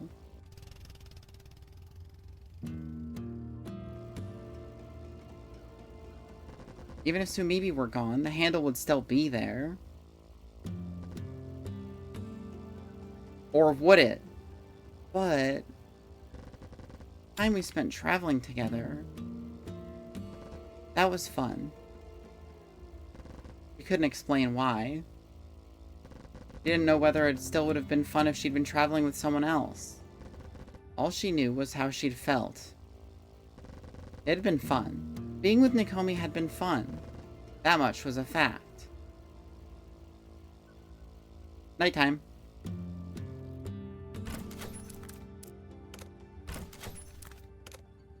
Oh my god. Fine. Drives around for 4 seconds. Oh my god, it's nighttime.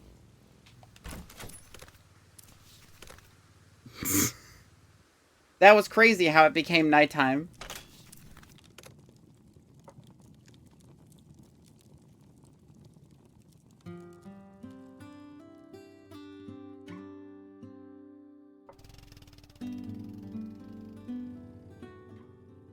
Just like Minecraft. Just like Minecraft.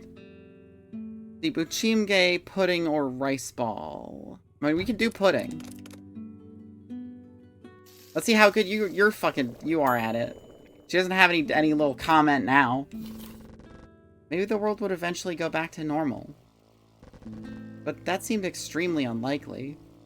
It was probably destined to stay like this. Empty, except for Sumibi. It was possible that the people who had been disappeared had simply been moved somewhere else. But even then, sooner or later, they would die. And then the world would truly be empty, and the towns deserted. Sumibi herself would eventually die, and all she could do was make the best of the situation. Yunomi, will you stay with me until I die? Why? See, she keeps saying Yunomi, but the title, it says Nikomi is talking. But of course. I'm just a figment of your imagination to begin with. That voice came from inside her head, but it also sounded as if it came from outside. She could even feel Yunomi sitting behind her. Whether you exist doesn't even matter. Everyone in the world can hear you. Everyone in the world can hear you speak. Everyone being just me. For all intents and purposes, that makes you real. Once again, there was no reply. Oh my fucking god, the barriers. She kept riding on, looking forward.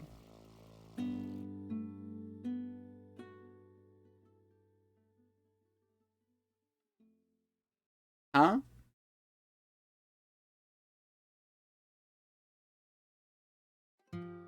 Is it because I made pudding? Hello? War? Did I bad end because I picked Yunomi? Because I accidentally picked Yunomi by making pudding? Okay, let's go with rice. Let's try to put together a rice ball then, I guess. Made pudding, game over. Made her own pudding for once, game over. Oh my fucking god, I'm fucked. Okay, let's make fucking some tempura, I guess.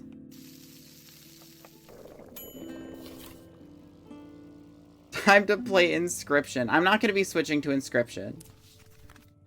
Just to be clear. So don't even think about it. 2. 3. 1. 4. Okay, but serious though? Or sarcastic? Is it serious or sarcastic? Tone indicators suck ass and I hate them. So Circe right now. I mean, I will play Inscription at some point. Not immediately after the stream, especially like even if it's short. I didn't even get any rice. I hate it when the military gives me ads. So fucking real. Can I make buchimge? Flour, egg, meat, vegetable, fish. Vegetable, flour, egg. So maybe wondered why she had started hallucinating all of a sudden. Maybe it was the loneliness' fault. Up until now, she'd had Nikomi to chat with.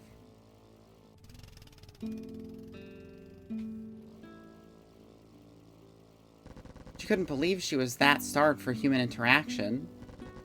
I thought I actually preferred being alone. People can't live alone. Are you talking from experience, or is that like a grand truth about humanity?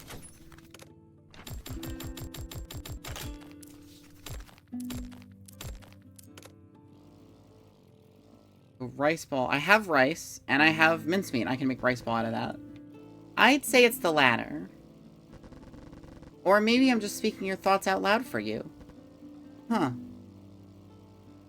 Where's the cabinet and cards? No Inscription is happening tonight. Unable to decide what was right, Sumibi continued her soliloquy. Okay. Rice ball. Rice ball. Sumibi got an idea. So, would it be okay if I started searching for Nikomi? It was a question, but ultimately she was only asking this to herself. You're saying you'll choose her over me. Streamer kills the local viewer by being mean. I said tonight. There will not be any inscription on this stream tonight. I'm not saying that, but I guess that you and I are just too alike. Didn't you say we're nothing like each other once? I did. But in hindsight, we have a lot in common. Maybe that's why I liked you to begin with. Hate equals #1 encryption hater. Fuck. I mean, also it's inscription. And so, why don't you put that in your hat? And, like, put it on your head so it falls on your hair. Oh. Doesn't that mean we're a perfect fit for each other? I'm not sure I do. If I kept traveling with you, if I kept traveling by myself, I think I'd end up going mad. My point is invalid. I spelled it wrong. No. Your point is invalid and you spelled it wrong. But Nikomi, she's really nothing like me. We disagree on a lot of things. It can even get annoying at times. But maybe that's what made traveling with her fun. Lamau, Kate, what the fuck? Am I being too mean? I thought I was being a goofster.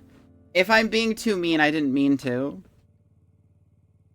I didn't mean to be mean to you. I thought I was doing a goof. I thought I was goofing, and we were all goofing together about inscription. As for me, look, you're burned at the stake by streamer. You aren't being mean. No, serve more cunt. I only have the one cunt to serve. I need someone to disagree with me. A world all to yourself was a free world, but also a fake world. Also a hazy one. Hallucinations could be real. Nobody could tell you otherwise. Be meaner, it's more fun for me. It will give my mods more things to do if people are mad. But if you're here by yourself, you can do whatever you want. You don't need to worry about anything. That's true. I know. But when you can do anything, you end up doing nothing. You could take other people and serve that. See, there's an idea. Without a boundary dividing reality and imagination, everything is nothing. Where will that bring you?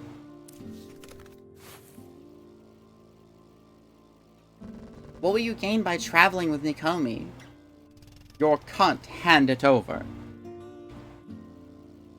Give it to me now. Yunomi's question was calm, and her voice was quiet.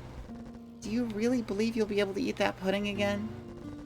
That pudding, I made it. Yet another question that Sumibi had to ask herself. I don't believe I'll be able to. I wish I had cunt to serve. Fair and real. I don't even remember what it tasted like. She clearly remembered what the pudding looked like, but the memory of its taste was long gone. It might have been overly sweet, or it could have been a little bitter. She had no clue. I need to cook something so I can have stamina, so I can move all this trash out of the way. I guess I could just, you know, waste time. So what's the point? You'll keep eating pudding, but it'll never be the right one.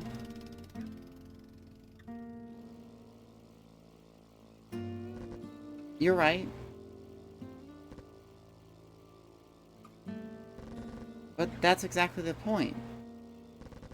Maybe finally found the words to explain how she felt. It's not about the cunt you have, but the cunt you have in your heart. So fucking real. If the goal of the journey is recreating a pudding I can't remember, Ghost Nikomi is trying to guilt trip Sumibi. I think that Sumibi's hallucination of Nikomi is trying to fucking get her back, like, is trying to get her to actually understand what she wants and who she is, and what she's doing here. Then the journey never has to end. She knew that their journey started on a whim and continued out of inertia, and now she understood. That was exactly what she wanted. One needs a goal in life.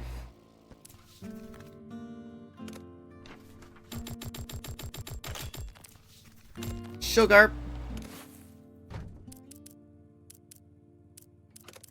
Brown sugar candy. Wahoo yippee. Get that sanity up, girl. You're gonna go crazy. And the farther away the goal, the better. Because once you reach that goal, the journey's over. Nikomi. I wanted our journey together to go on forever. Yes. Oh, I coughed too late. Shit. It had taken a long time for Sumibi to realize this. The con in my heart is trying to voice train, but keeps doing a Kermit the Frog impression randomly because it's funny. Now we're talking. That's the wavelength I am on. That's where I'm at.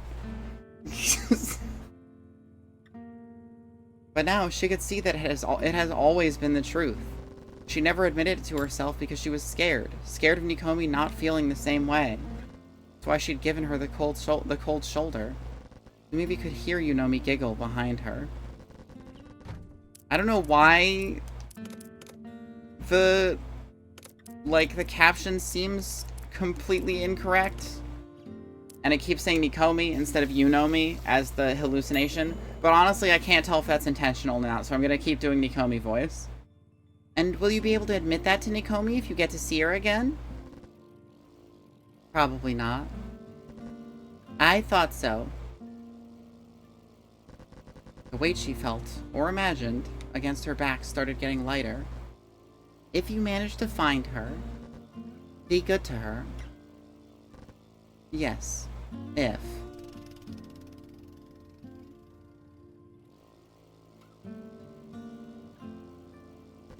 After that, Yunomi said nothing else.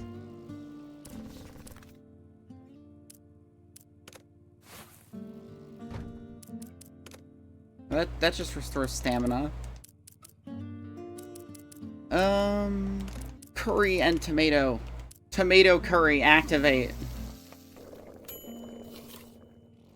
Maybe tried looking behind her shoulder. There was no one there. New topic. Looking for Nikomi. I just made a meal. Fuck.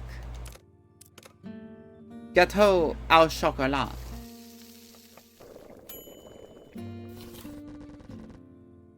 Meowing nuns, but it's trans girls doing... Meowing nuns, but it's trans girls doing Kermit the Frog. I'm also a meowing nun.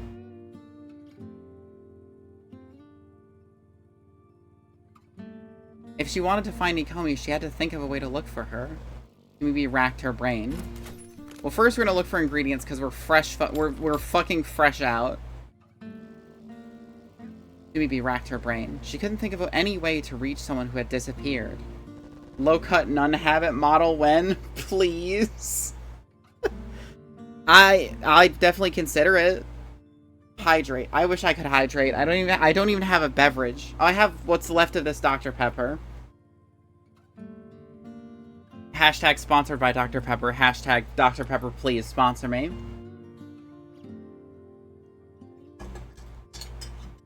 She briefly considered going back to the place where she had last seen Nikomi. However, she thought it probably wouldn't make any difference. She didn't know where Nikomi was now, or in fact if she was anywhere at all. Yakime's words. Fucking just... Mystery dish. How is it mystery dish to combine cocoa powder and milk? Dr. Pepper owns letsplay.com. Do they actually? That's so fucking funny. Rice and milk. I guess I have to make something. I'm gonna fucking find some ingredients, I guess. Oh, never mind. It's nighttime. No time to get anything to eat. Only time to sleep. Oh, great. I got a tomato. Epic. That goes so well with everything I have right now. At least I can make a rice ball without using my fucking cocoa powder or milk.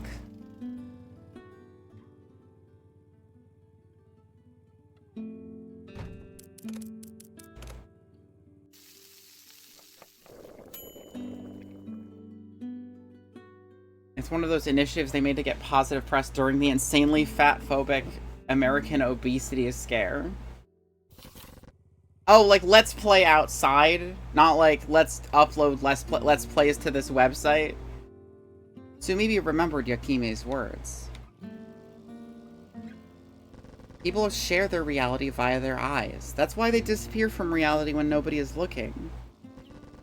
Disappeared people still live on in their reality, but that reality wasn't shared with others. If you could look at them, and they you, your realities would be shared again, and they'd reappear.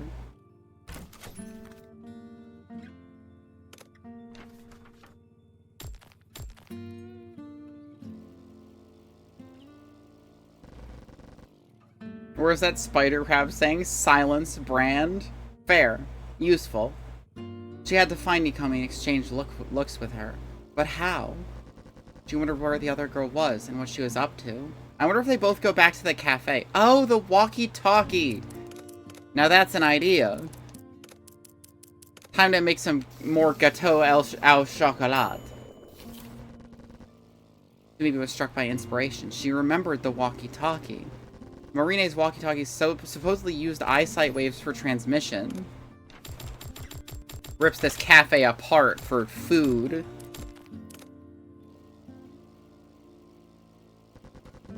People working in the lab had told her that eyesight waves are supposedly able to cross realities.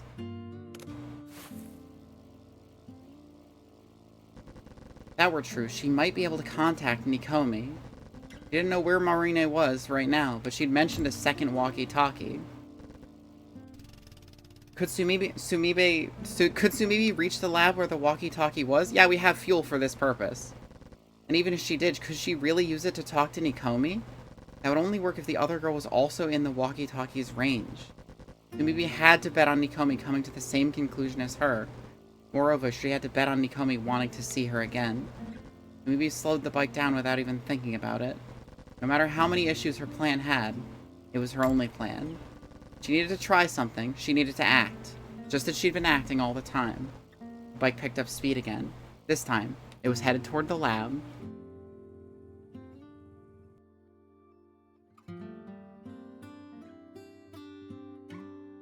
Nikome number 2!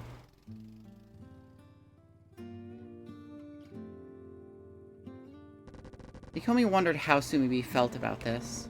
Whether she was distraught from loneliness or euphoric with freedom. You could imagine both being true. Sumibi enjoyed being by herself, but she wasn't a loner. As for Nikome, she was lonely. So lonely that she thought she could go insane. Having someone to chat with made everything easier. That had always been the case for her. When she was alone, even the tiniest unpleasant thought could take center stage in her brain. Now she was lost. She didn't even have the presence of mind to pity herself over it.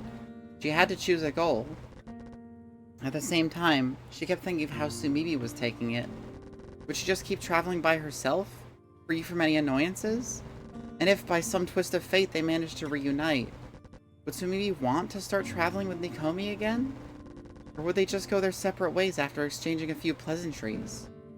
Nikome didn't want to travel alone. The other person didn't necessarily have to be Sumibi. Anyone would do, as long as they could provide a clear goal for the journey. She felt that way, but at the same time, traveling with Sumibi had been fun. She hoped that journey would never end, even if it brought them nowhere, even if, eventually, they were both destined to disappear. She didn't care about the future anyway, nor the past. If she was having fun, she was happy. Sumibi would say I'm so short-sighted. She longed for Sumibi. That's why she'd come back here. She was alone, but she was ready. She pushed the button on the walkie-talkie.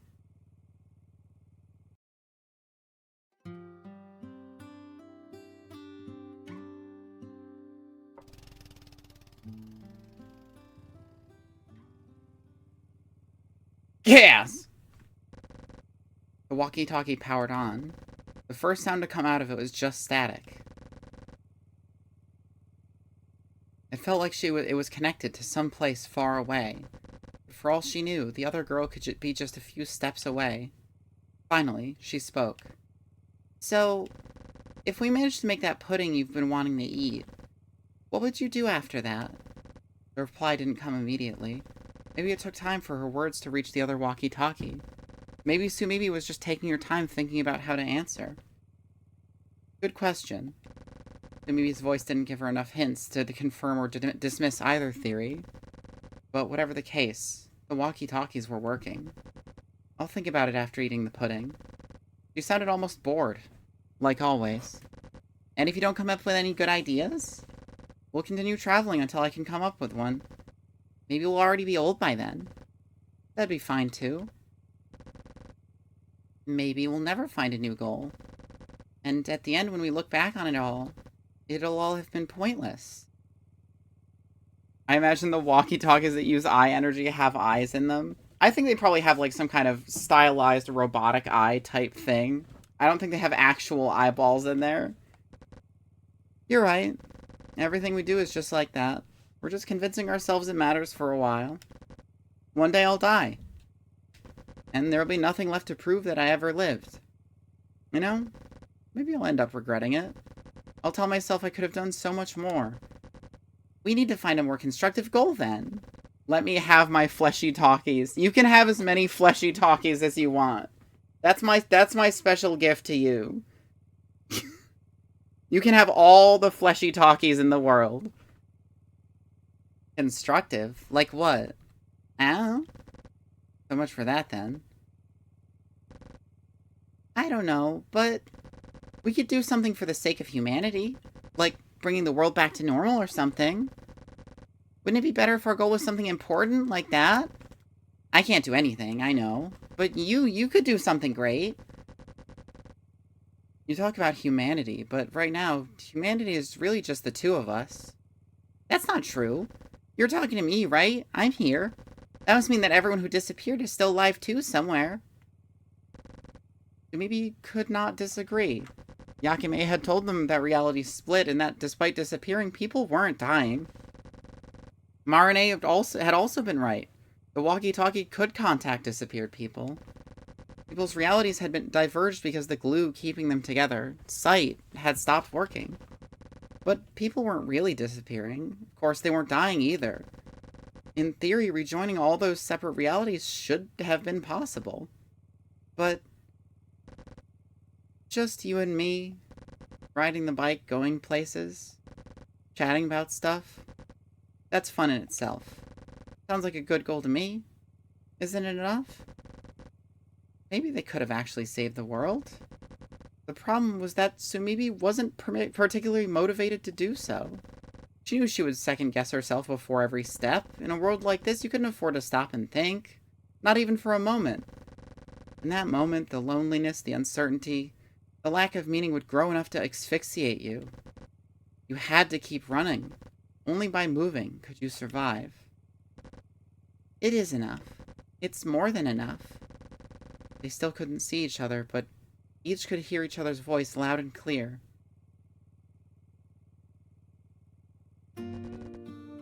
Where are you right now? In the lab where we first met Marine. What about you? Me too. Sumibi tried looking around. Nikomi was nowhere to be seen. After all, there was no one there when Sumibi had entered the lab. I feel like this situation, you just stand somewhere and then you describe where you're standing. And then the person looks at you and describes where they're standing. And then you just kind of stare. And like, kind of, it just manifests. Even though Nikomi said she was there, Sumibi couldn't see her.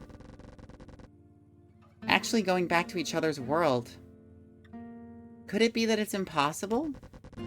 Nikomi, far from her reality, spoke into the walkie-talkie. That could be true. Their realities had split when they stopped looking at each other. The walkie-talkie's eyesight waves could travel to a different reality. Thanks to that, Sumibi could still hear Nikomi. But she doubted their realities could ever be rejoined. They both felt alone, despite being in the same place. Each saw her own world, and the two different worlds didn't match. As long as that was true, they wouldn't be able to meet again. Oh, I have an idea. Nikomi spoke first. What? Where's the bike? Right outside the lab. Maybe I had left it next to the lab's shutter with the engine turned off. Oh, you rode all the way here? Yeah, I learned how to ride it. Wow, that's impressive. What about your bike? Where is it? Sumibi threw Nikomi's question back at her. Same as yours, right outside the lab. Sumibi's heart skipped a beat. She still didn't understand why Nikomi had asked about the bike. However, something about it seemed important. It felt like the bike was the key to everything. So, want to do a race? Nikomi's proposal rang out of the walkie-talkie's speaker. A race? What? First one to reach the bike wins. Sure. I really want to see you driving the bike. Nah, I'll sit behind you and you drive. Ah, okay, I'll drive then. Perfect. Sumibi stopped staring at the walkie-talkie and turned around. It was so bright outside that she couldn't even see the bike. On 3. She knew that, if she stepped out of the lab, the sunlight would blind her for a while. It would take a few seconds for her eyes to adjust enough to see anything. 1, 2... Nikomi started counting through the walkie-talkie. 3!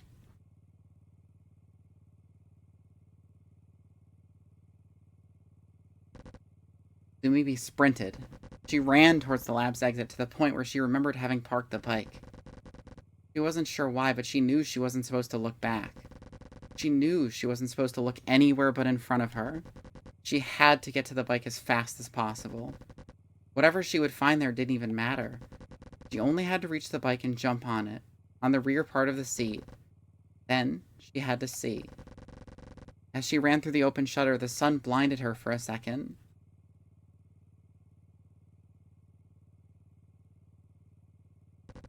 Nikomi ran towards the bike's handlebar as fast as she could. She didn't pay attention to anything else. She turned on the engine and listened to it roar. The bike's sound and vibration were the only things that mattered. It was too soon to look into the mirror. She just twisted the throttle and rode forward. The bike's wheels rolled smoothly on the road. The lab grew more and more distant. She slowly picked up speed, feeling the wind against her face. And then, Nikomi slowly turned her head to look in the mirror. That was when it happened. She felt the weight of someone against her back.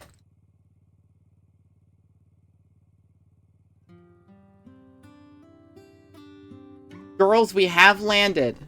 The lesbians have landed. Neither of them was entirely sure what had happened.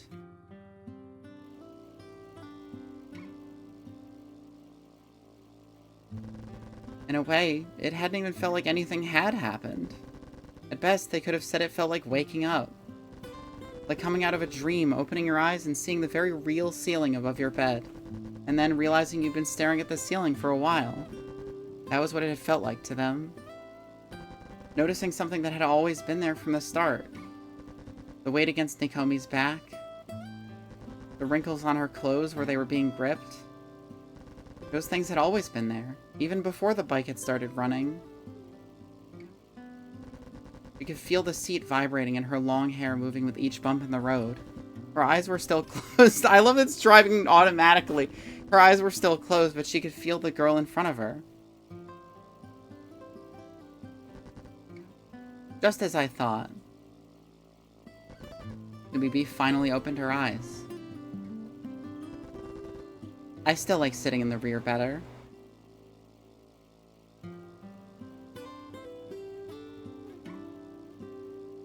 They turned on auto drive. She could see that familiar back. I'm trying to turn off auto drive. It's not working. Oh, there we go. We recovered the cat girl. The cat girl recovered us too. Let's have a little meal.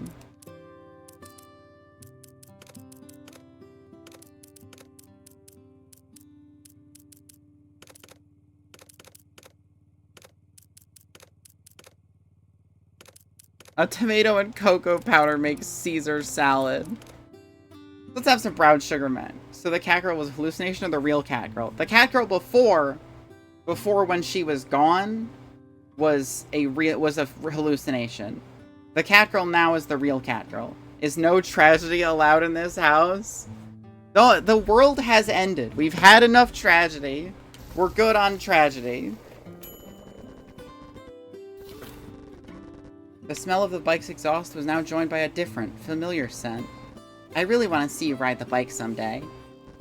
Maybe I'll show you, eventually. Sumimi squeezed her arms around Nikomi. So the cat girl is safe? They were both safe, but now they're together. The girl turned back. Their eyes met. Nothing surprising, important, or even noticeable happened. They didn't feel the energy coming off each other's eyes. They didn't feel their realities melting into each other's. Nothing of the sort. They just were there, together. Sumimi was on the back seat, Nikomi was in the front seat. You're here. It was clear all along what was going to happen. One of them's a cat girl, the other one's wearing a cat girl shirt. We always knew they were meant to be together. I am. Once again, Sumimi squeezed her arms around Nikomi. Let's go! Cook pudding! I have no ingredients for pudding. We gotta we gotta get some fucking pudding.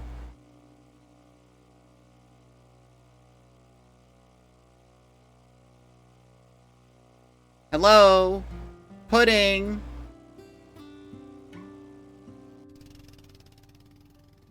I need milk and egg. It seems like the landscape is kind of fucked up now. I don't know if that's on purpose. Pudding ingredients, please. None of these are fucking pudding ingredients. We'll make some curry.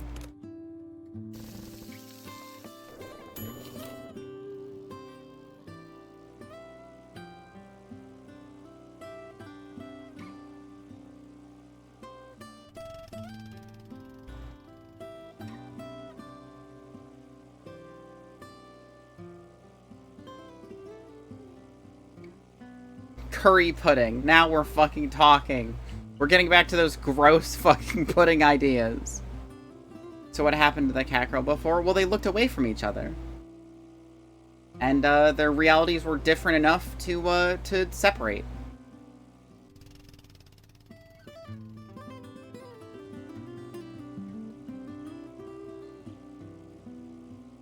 I'll fucking bet you they keep the radios on them now, though.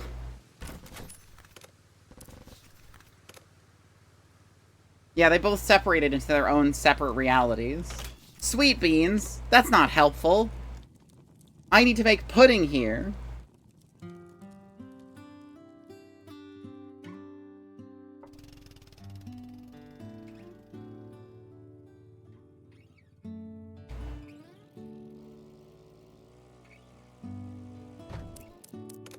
Beans and Zenzai. The fucking beans and beans. Milk? Okay. We just need an egg. And then we can pudding. Let's go, double egg. 2 egg. Pudding time. Girls make pudding. Both Sumimi and Nikomi were alone, in front of what was supposed to be the same walkie-talkie. They were in the same place, yet somehow apart. Their realities contradicted each other. As long as one's world didn't come to terms with the other's, they couldn't meet. However, the two worlds had something in common. The bike in front of the lab's shutter. Because they both view the world in a different light. That's where their realities, the worlds in their eyes, crossed each other. Not that it mattered. Neither of them cared about it. All they knew was the bike was there, in the same place. They ran toward it and their realities crossed each other. Taco. I don't have any flour. I need to go get flour.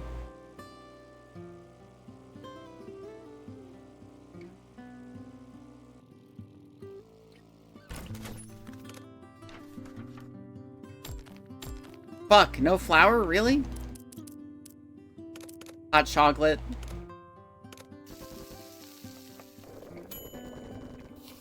Let's go hot chocolate.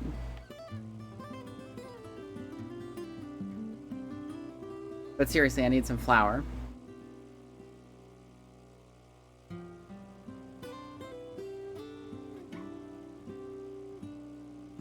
That could be flour.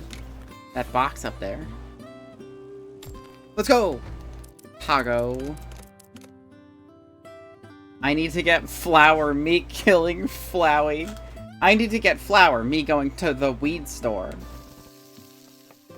Just kidding. I'm like a little pussy baby. I don't smoke so good. The bike continued on, leaving the roar of its engine behind. The sky was slowly losing its dawn palette as the day moved towards the afternoon. To Sumibi, it felt that it had been night just minutes ago. Maybe the exchanging looks with Nikomi had corrected the passages of time. She looked at the sky. She didn't care whether those colors belonged to dawn or to twilight. Worrying about details like those would only keep you from sharing your world with others. She looked into the bike's mirror and met Nikomi's gaze. Fuck! I have a choice again. What should we do next? I'm not sure. Any ideas? What could we do? She made an honest attempt to come up with something, but she couldn't. All she could do was give a generic answer, just to say something. I want to eat that pudding. Nikomi laughed. I thought so. Alright, let's make some, I would say sushi. Oh, we have stuff for sushi. No, we don't have rice. We don't have rice for fried rice or sushi. What the fuck? I'm so bad at having ingredients to make things that I actually need to make. I need 2 separate things of rice. And all I have is egg.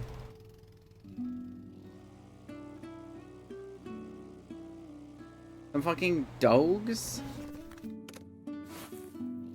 Get those dogs out of here. Throw some tomatoes at them.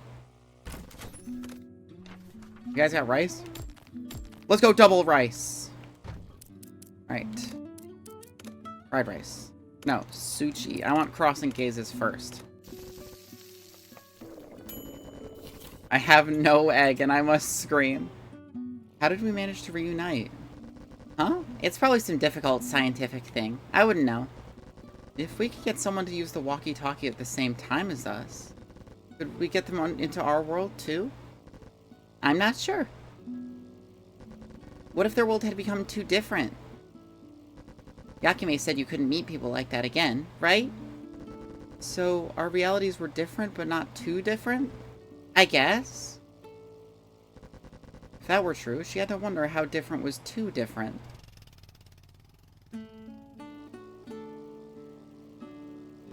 They'd only been apart for one day, but that had been enough to change some things.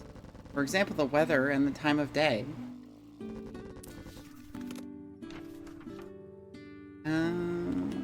4, 3, 1. They both used the bike as well, and presumably they had taken different roads. It was just by coincidence that they had both parked it in the exact same spot. Maybe there was a limit to the extent of differences between realities that could be reconciled. And people had gone past the limit, could never come back. Even if people have been transported to a different world, they could be sharing it with a few other people, like us. It's not great, but it's not terrible either, I think. The movies still had a hard time thinking about something about working. Still had a hard time understanding how that could work. Oh, it is crazy nighttime.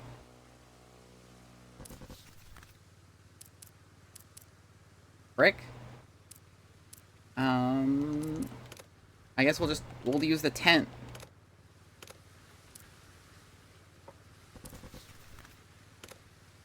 The power of tent! Milk.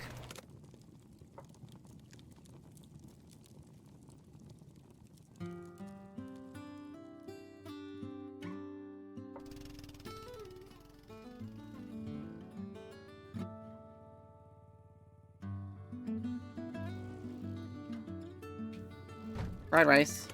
Egg, rice. The power of tent compels you to have a good night's sleep in the middle of the road.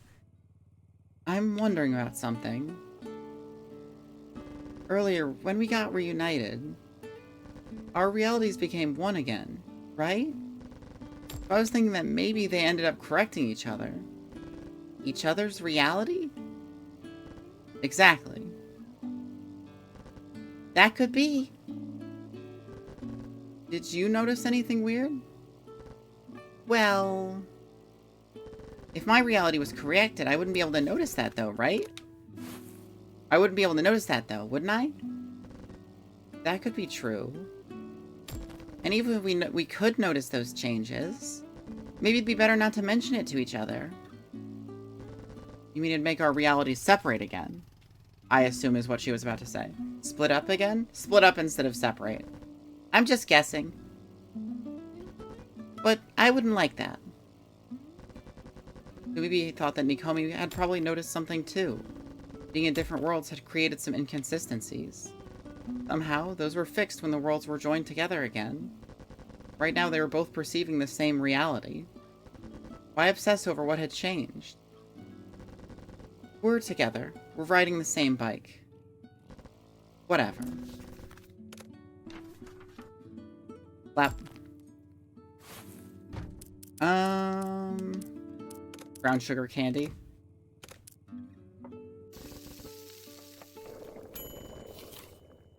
Whatever.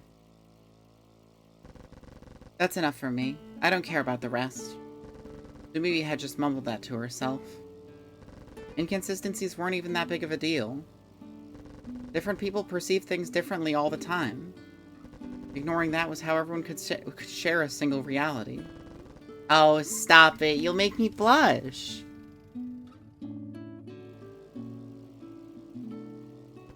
Ugh, shut up. New topic. Girls made pudding. Now is the time. The final pudding? Question mark? Look here now. Big exclamation part, big red question marks, and my eyes bulging out of my mouth, my eyeballs, and fucking big mouth crazy face for views. Final pudding? Maybe ate Nikomi's pudding.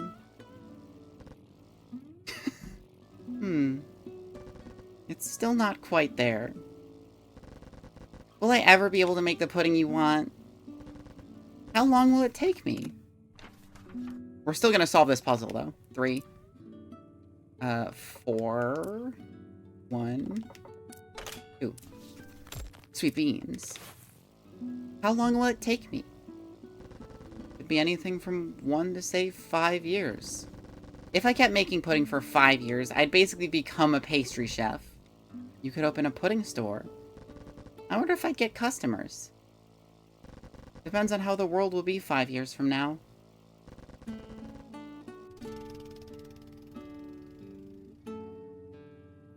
I hope everything will have gone back to normal by then. Right after saying that, Nikomi changed her mind. Actually, I don't think I mind the world as it is now. You have a point. We don't need to work and we can sleep in every day. We're living the dream. Who knows what'll happen in 5 years? Could be that you still haven't perfected the pudding by then. Yeah, we don't even know what will happen tomorrow after all. They didn't know they would be where they would be tomorrow, or what they would be doing. It was possible that they would never meet anyone again. Still, the road in front of them still went on. There probably wasn't an end to it. Say, hypothetically, if I told you I'd forgotten how that pudding actually tasted, would you stab me to death? We're living the dream, she says after sleeping in a tent in the middle of the road. I mean, if you're not going to get run over by a car, and you can just put the tent up wherever you want, whenever you want, and you can just chill there and eat food and sleep, and like you get up, you get on your bike, and you just keep going. You don't even have to pack up the tent. That sounds pretty sick. What would you do? Maybe had no clue how Nikomi would respond to that. You could never guess how someone would react to something with perfect accuracy. I wouldn't mind.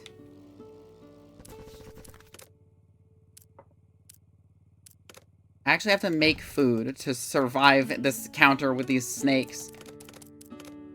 Double tomato Caesar salad. It is how the story began.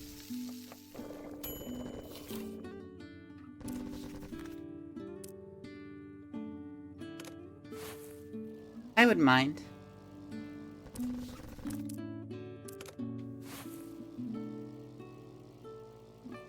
Mikomi's reply was swift and calm. As long as we can keep traveling together like this, I really wouldn't mind.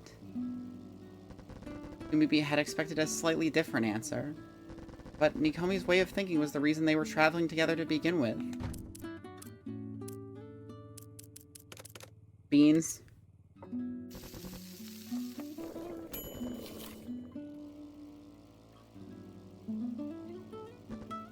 I see. The bike kept moving, leaving behind the engine's roar and the girls' conversation. And the road kept going. On and on and on.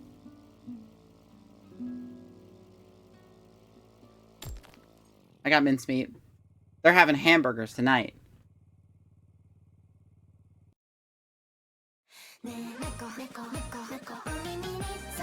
Yay!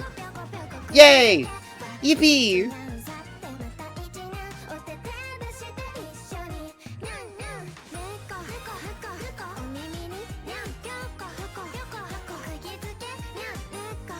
Girls Made Pudding ending theme.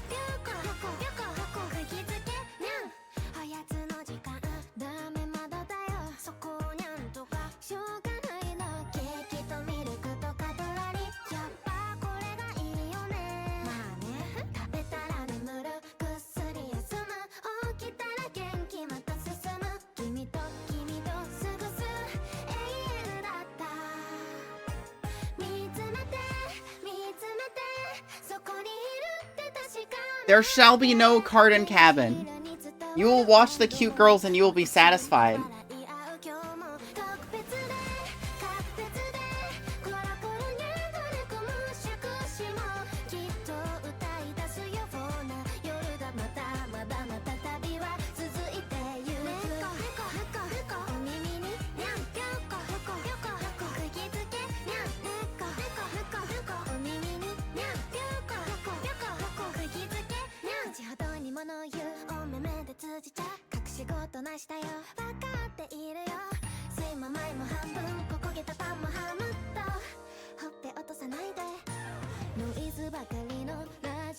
If you are confused as to what happened, I recommend you watch the VOD on YouTube when I upload it. The VOD for the first session is also up. I will not be satisfied until I see a squirrel die. It just cuts to fucking some kind of hunting simulator. I just shoot a squirrel.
Girls Made Pudding. End.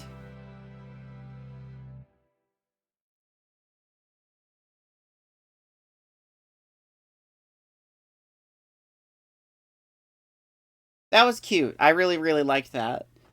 And this game was really good. It was not like I was here. You saw me do it.